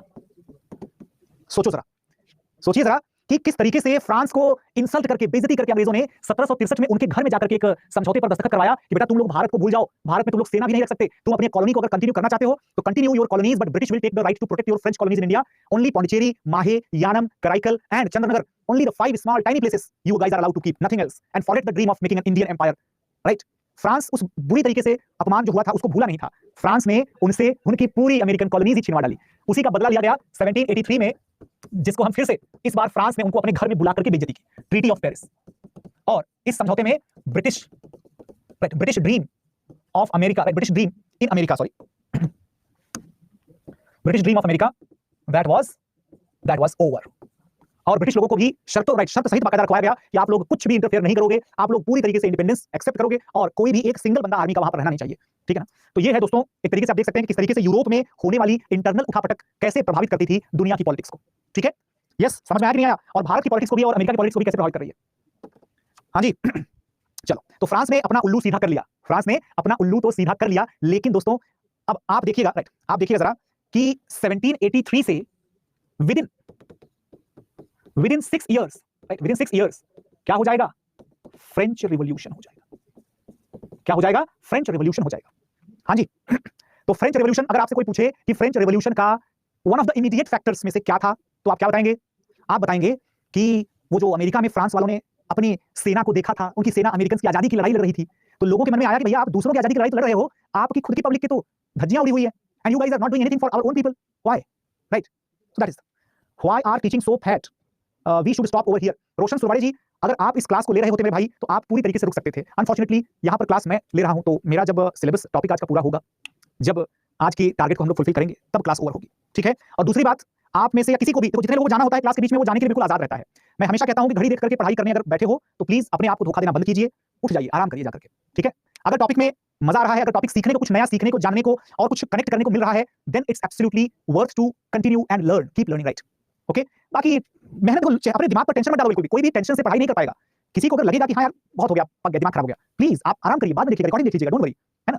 वैसे भी देखो भाई, हमारे लिए तो क्या है, स्टूडेंट्स हमेशा सबसे पहले होते हैं, तो अब आप देख लीजिए क्या करना है। Outcome of the colonial campaign, तो दोस्तों ओवरऑल कॉलोनियल कैंपेन का नतीजा ये निकला कि भाई अमेरिका ने क्या कर दिया, डिक्लेरेशन ऑफ इंडिपेंडेंस जो है उसको अचीव कर लिया। ये जो डिक्लेरेशन ऑफ इंडिपेंडेंस है ये क्या होता है, 2 जुलाई 1776 को कांग्रेस लोग के, कांग्रेस किसको बोला गया दोस्तों, याद रखिएगा 1775 में इनका जो ग्रेट कन्वेंशन था या ग्रेट कांग्रेस था, ठीक है ना, इसमें इन लोगों ने 1776 में क्या किया, इन लोगों ने 1776 में 2 जुलाई को, है ना, वोटिंग करवाई, ओके, और 4 जुलाई 1776 को क्या किया गया, डिक्लेरेशन, और दैट इज द, हाँ चलो ठीक है, the day of independence of America.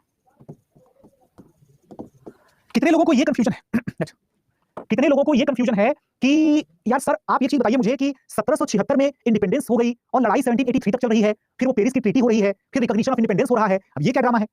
दरअसल में आप ऐसा मान के चलिए कि जैसे कि इंडिया में क्या हुआ था, देखिएगा इंडिया में फॉर एग्जांपल 1929 में, है ना, 1929 में क्या हो गया था, Indian national Congress started celebrating the independence day on 26 जनवरी, है कि नहीं, ठीक है ना, है कि नहीं, है ना। तो हम लोगों ने बोला कि भैया देखो 26 जनवरी 1930 का दिन था, है ना, 26 जनवरी 1930 का जो दिन था, राइट, उस दिन हमने क्या किया, उस दिन हमने अपना इंडिपेंडेंस डे बना दिया। अगर हम आज तक वही 26 जनवरी को इंडिपेंडेंस डे मनाते रहे तो ये वैसी ही बात है जो अमेरिका में चल रही है। अमेरिका में 4 जुलाई को क्या हो गया, यूनाइटेड स्टेट्स, संयुक्त राज्य नाम का एक स्वतंत्र देश बनाने की घोषणा की गई। किसके द्वारा की गई, खुद वहां के रहने वाले लोगों के द्वारा, जो कि कॉलोनियल डिसेंडेंट्स थे उनके द्वारा की गई, ठीक है ना। और उसके बाद क्या होता है, आप देखिएगा महाद्वीपीय कांग्रेस या कॉन्टिनेंटल कांग्रेस जो है दोस्तों, ये कॉन्टिनेंटल कांग्रेस क्या थी, कॉन्टिनेंटल कांग्रेस जो है ये वही कांग्रेस थी जैसे इंडिया में इंडियन नेशनल कांग्रेस थी, वैसे अमेरिका में कॉन्टिनेंटल कांग्रेस थी, ठीक है। ये वो लोग हैं जो कि अमेरिकन क्रांति को लीड कर रहे थे,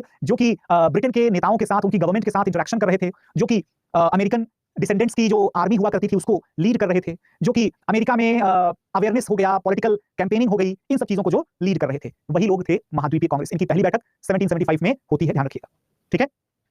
पेरिस की संधि के बारे में हम लोग ऑलरेडी डिस्कस कर चुके हैं, राइट, हम लोग ऑलरेडी डिस्कस कर चुके हैं, अच्छी तरीके से डिस्कस कर चुके हैं, जहां पर कि रिकॉग्नाइज किया गया अमेरिकी स्वतंत्रता को। और इसमें कौन कौन लोग बैठे थे, यूएस, ब्रिटेन, फ्रांस और स्पेन। कितने लोगों के मन में आया कि ये स्पेन क्या कर रहा है वहां पर, स्पेन क्यों है भाई, तो स्पेन इसलिए है क्योंकि मैक्सिको की भी तो बात हो रही है। कुछ इलाके अभी भी पश्चिम के जो इलाके थे, जो दक्षिण के जो इलाके थे, वो दरअसल में क्या है, वो दरअसल में स्पेन के रिप्रेजेंटेशन में थे, स्पेन के कंट्रोल में थे आज भी। अच्छा, बहुत सारे स्टूडेंट्स का यार मैंने बोला था इन लोगों को यार कि 9:30 तक टाइम होते हैं, आप लोगों का टाइमिंग क्या 9 PM दिखा रहा था क्या, आई हैड ऑलरेडी टोल्ड कि 9:30 तक रख देंगे यार। एनीवेज अगर ऐसा हो गया तो कोई बात नहीं, मैं मतलब कल से आई विल मेक श्योर कि दिस डज नॉट हैपन, है ना। ओके ओके ओके, ठीक ठीक, कोई बात नहीं, है ना, कंटिन्यू करते हैं हम लोग। ओके अच्छा, 8:30 दिखा रहा है, वाह भाई कृष्णा जी, ऑलराइट, फॉर्म आ रहा है बार बार यार, क्या है भाई, ठीक है। आज की क्लास के बाद मैं अभी जस्ट क्लास खत्म होने के तुरंत बाद में बोल दूंगा कि दोबारा से कि 9:30 तक टाइम रखें, बच्चों का लॉग आउट हो जा रहा है, ठीक है ना। हाँ, इसको मतलब इसको हम लोग अभी और करते हैं, डोंट वरी। तो भाई ट्रीटी ऑफ पेरिस जो है दोस्तों, ध्यान रखिएगा, हम लोगों ने देखा था कि किस तरीके से, राइट, किस तरीके से जो है अलग अलग पार्टिसिपेंट्स इसमें शामिल थे। अमेरिका था, ब्रिटेन था, फ्रांस था, स्पेन था, क्योंकि अमेरिका तो वहां के जो है ना फाइटर्स थे, ब्रिटेन जो है उनका कॉलोनाइजर था, फ्रांस जो है उसमें फाइटर्स का साथ देने वाला था, सपोर्ट, स्पेन जो है वो भी। तो दोस्तों it was like US plus Spain plus France versus UK, इस तरीके से जो है वो लड़ाई चल रही थी, इस तरीके से लड़ाई चल रही थी, ध्यान रखिएगा, ठीक है ना। तो फाइनली क्या होता है कि 1783 में ये पूरी वापसी हो जाती है और British prime minister Lord north भाई साहब जो हैं, जिनके बारे में मैंने कहा था कि आप लोग पता करिएगा कि लॉर्ड नॉर्थ कौन है, लॉर्ड नॉर्थ कौन है, वो जो है ब्रिटिश प्राइम मिनिस्टर हुआ करते थे जिस दौर में ये अमेरिका में पूरा का पूरा बवाल हो रहा था, ब्रिटेन के प्रधानमंत्री वही थे, ठीक है ना। इनके बाद कौन बनता है मालूम है, इनके बाद आते हैं लॉर्ड पिट, है ना, लॉर्ड पिट। और लॉर्ड पिट जो है वो दरअसल में मेरे ख्याल से he is regarded as one of the youngest prime minister as such, right. तो फ्रांस और स्पेन जो है दोस्तों ये साथ दे रहे थे लोकल्स का। और फाइनली जो है वो अमेरिका में क्या होता है, अमेरिका में ये जो कॉलोनीज होती है ना, ये जो कॉलोनीज हैं, इन्होंने मिल करके क्या किया, इन्होंने मिल करके क्या किया, एक संयुक्त राज्य अमेरिका की स्थापना जो है वो कर दी, ठीक है। तो दोस्तों यही बस सिर्फ इतना ही इलाका जो है, इसी इलाके को क्या बोला गया, यूनाइटेड स्टेट्स ऑफ अमेरिका बोला गया, only this much of area. यानी कि बाकी का जो पूरा अमेरिका है वो पूरा का पूरा अभी यूनाइटेड स्टेट्स का हिस्सा नहीं है दोस्तों। लेकिन अब क्या होगा मालूम है, अब क्या होगा, अब जो है जो इन लोगों का सपना था, याद करिएगा, the dream of the American people, What did they think? They thought to expand their control over the western parts of America also. पश्चिम के साइड में भी पहुंचाना चाहते थे ना भाई, पश्चिम के साइड में पहुंचाना चाहते थे। है कि नहीं? सो अब ये लोग अपना अभियान चलाना शुरू कर देंगे। अब जो है अमेरिका के पूर्वी तट से लेकर के और पश्चिमी तट तक पूरा का पूरा कंट्रोल करने की कोशिश जो है इनकी शुरू हो जाएगी। This will be the western coast, पूरा कंट्रोल करने की कोशिश शुरू कर देंगे, ठीक है? So when was freedom declared, Babu Hrithik Babu ji देखिएगा, it was declared in the 1776, ठीक है? और ऋतिक बाबू इसमें आप देखिए कि 1776 में 4 जुलाई तारीख याद रखिएगा, और उसके बाद फिर आपको 1783 में भी ट्रीटी ऑफ पेरिस याद रखनी है, थोड़ा सा ये सब चीजें राइट। Yes exactly question. अब यहां पर देखें कि एग्जैक्टली जब अमेरिकन्स अपना एक्सपेंशन शुरू कर देंगे तब फिर किसके साथ दुश्मनी होने लगेगी इनकी? लोकल्स के साथ। और किसके साथ? उन लाखों व्यापारियों के द्वारा लाए गए जो दास थे, लाखों दासों यानी कि स्लेव्स के साथ इनकी दुश्मनी शुरू हो जाएगी। तो स्लेव्स, इंडियंस और कुछ ऐसे लोग, ऐसे पॉलिटिशियंस जो कि एक्सपेंशन को सपोर्ट नहीं करते थे। Got it? आप देखिए कि भारत के बाद, भारत के अलावा दुनिया के हर उस देश में जहां पर कुछ बहुत बड़ा बदलाव हुआ है, हमेशा एक के बाद एक दूसरी क्रांति भी होती है। भारत में ऐसा नहीं हुआ लेकिन, और हम बहुत लकी हैं इस बात को लेकर के। यहां तक कि पाकिस्तान भी टूट गया। अमेरिका में आप देखिए आजादी की लड़ाई हुई, उसके बाद गृह युद्ध हो जाता है। फ्रांस में तो 4-4, 5-5 बार जो है वो विद्रोह प्रदर्शन हो गए, ठीक है ना? जापान में आप देखिए कि पूरी व्यवस्था बदल गई। जर्मनी में देखिए सब, है ना, हिटलर का हम मान सकते हैं कि दूसरी बार, तो एक बार जो है वो, है ना? इसी तरीके से अगर हम देखें तो यहाँ क्या हो रहा है, यहाँ पर अमेरिका के जो डिसेंडेंट्स हैं वो लोग तो अभी पहले अपना खुद का राज्य एस्टैब्लिश कर रहे हैं, है ना? सब कुछ अच्छा, सब कुछ बढ़िया, जैसे कि सबसे पहली शर्त, ब्रिटेन अमेरिका की आजादी रिकॉग्नाइज करेगा, वो वापस चला जाएगा अमेरिका से। उसके बाद जो है ना, अटलांटिक महासागर से लेकर के मिसिसिपी नदी तक जो है ना, ये अमेरिका की बाउंड्री होगी। और महान झीलों से, ग्रेट लेक से लेकर के और फ्लोरिडा तक जो है बाउंड्री होगी, ठीक है ना? तो ग्रेट लेक से फ्लोरिडा और अटलांटिक ओशन से मिसिसिपी नदी तक। मिसिसिपी, मिसौरी जो नदी है, अमेरिका की बाउंड्री थी, और वो अमेरिका फैलते प्रशांत महासागर तक पहुंच गया। सोचो जरा, एक बार आप अगर वर्ल्ड मैप देख लोगे ना तो आपको एक क्लैरिटी मिल जाएगी, राइट? वर्ल्ड मैप में आपको क्लैरिटी मिल जाएगी। एक सेकंड, थोड़ा सा रुकिए। ये देखिए, ये जो अमेरिका है, मैं इसकी बात कर रहा हूं। तो बेसिकली शुरू में कहां तक था भैया? शुरू में सिर्फ और सिर्फ जो है ये जो दिख रहा है आपको, ये जो इलाके हैं, है ना, बस, राइट? लेकिन सिर्फ इतना था शुरुआत में, है ना? और फैलते कहां तक चला गया? फैलते ये देखो, है ना, ये देखो आप। इसी वजह से आप लोग एक चीज का जरा नोटिस करिएगा, एक चीज आप लोगों को यहां पर नोट करना है कि इधर के जो राज्य बने हुए हैं, इनकी बाउंड्रीज जो है वो थोड़ी सी तो टेढ़ी मेढ़ी है, थोड़ी टेढ़ी मेढ़ी तो है। इधर के जो राज्य हैं, ये देखो जरा, ये देखो भाई, इधर ये देखो, है ना? इधर थोड़ा सा टेढ़ा मेढ़ा है क्योंकि पॉलिसी यहां पे नेचुरल कंडीशन, बाकी इधर देखो, ये देखो, ये परफेक्ट बाउंड्री, ये देखो लाइन, ये देखो, ठीक है? ये है अमेरिका के राज्य, ये है अमेरिका के राज्य, ठीक है? ये अमेरिका के राज्य हैं। ये लाइन सीधी चली जा रही है ना, चली जा रही है, ठीक है? Got it? ये सब अमेरिकन राज्य हैं। आप इससे समझ सकते हैं नक्शे के अंदर सीधी लाइंस होने का क्या मतलब होता है। इसका मतलब ये होता है कि these are the artificial, you know, partitions. ये कोई नेचुरल पार्टीशन नहीं है, ये मैप पर बैठ करके बनाया गया पार्टीशन है कि बेटा कल से तुम्हारा ये, तुम्हारा वो, है ना? अमेरिका तो हेनरी मॉन्टेग्यू के आइसोलेशनिज्म पर जी रहा था, बिल्कुल आइसोलेशनिज्म पर जी रहा था, वो बात तो ठीक कह रहे हैं आप, है ना, स्मृति रेखा जी। लेकिन ये आइसोलेशनिज्म जो था, this was in the global matters, कि हम दुनिया के पचड़े में नहीं पड़ने वाले, हम अपनी लड़ाई लड़ करके और जो पाना था वो पा चुके हैं। Now we will not interfere into the global matters. ये पॉलिसी उन लोगों ने कब बदली? जब 1914 के टाइम पर जब फर्स्ट वर्ल्ड वॉर होता है तब। Is the class over? No, class is not over. Just a second, ठीक है? तो ये आप लोगों को थोड़ा सा पता होना चाहिए। And now let's come back to the lecture. दोस्तों यहाँ पर क्या होता है, इसके अलावा, है ना, इसके अलावा जो है वापसी का अधिकार भी मिल गया कि जितने लोगों ने लड़ाई के दौरान अमेरिका छोड़ दिया था वो वापस आ सकते हैं। अमेरिका एग्री हो गया कि भाई जितना कर्ज हमने या हमारे लोगों ने ले रखा है उतना कर्ज जो है हम लोग वापस कर देंगे, कोई दिक्कत नहीं, ठीक है? ये तो वही बात हो गई कि जैसे अगर ब्रिटिश सरकार जब भारत में थी तो भारत के ऊपर जो भी कर्जे थे गवर्नमेंट ऑफ इंडिया पर, वो कर्जे चुकाने की जिम्मेदारी तो कांग्रेस वाली सरकार ही लेगी ना भाई, कि ठीक है हम कर्जा चुका देंगे, क्योंकि अब रूल तो हमें करना है, कर्जा तो चुका ही देंगे, सेम कंडीशंस, ठीक है? इसके अलावा जो है ऐसा कोई भी आदमी जो अमेरिका में बचा हुआ है लेकिन जो अभी भी ब्रिटेन का समर्थन करता है, उसका हम लोग शोषण नहीं करेंगे, आप परेशान मत होइए, ठीक है ना? तो अल्टीमेटली क्या होता है? अल्टीमेटली अमेरिका में इंडिपेंडेंस, डेमोक्रेसी और संविधान जैसी चीजें जो है वो आने की शुरुआत हो जाती है, ठीक है? अमेरिका एक तरीके से ग्लोबल लेबोरेटरी बन जाता है, किसके लिए? ह्यूमन राइट्स के लिए, डेमोक्रेसी के लिए, राइट टू रिप्रेजेंटेशन के लिए, लिबरल इकोनॉमी के लिए, लिबरल सोसाइटी के लिए, एजुकेशन के लिए। अमेरिका क्या बन जाता है? एक लिविंग लेबोरेटरी बन जाता है। बहुत शानदार तरीके से अमेरिका एक एग्जांपल प्लेस करता है दुनिया के सामने कि कैसे हम डेमोक्रेसी को, रिपब्लिसिज्म को हम इंप्लीमेंट कर सकते हैं।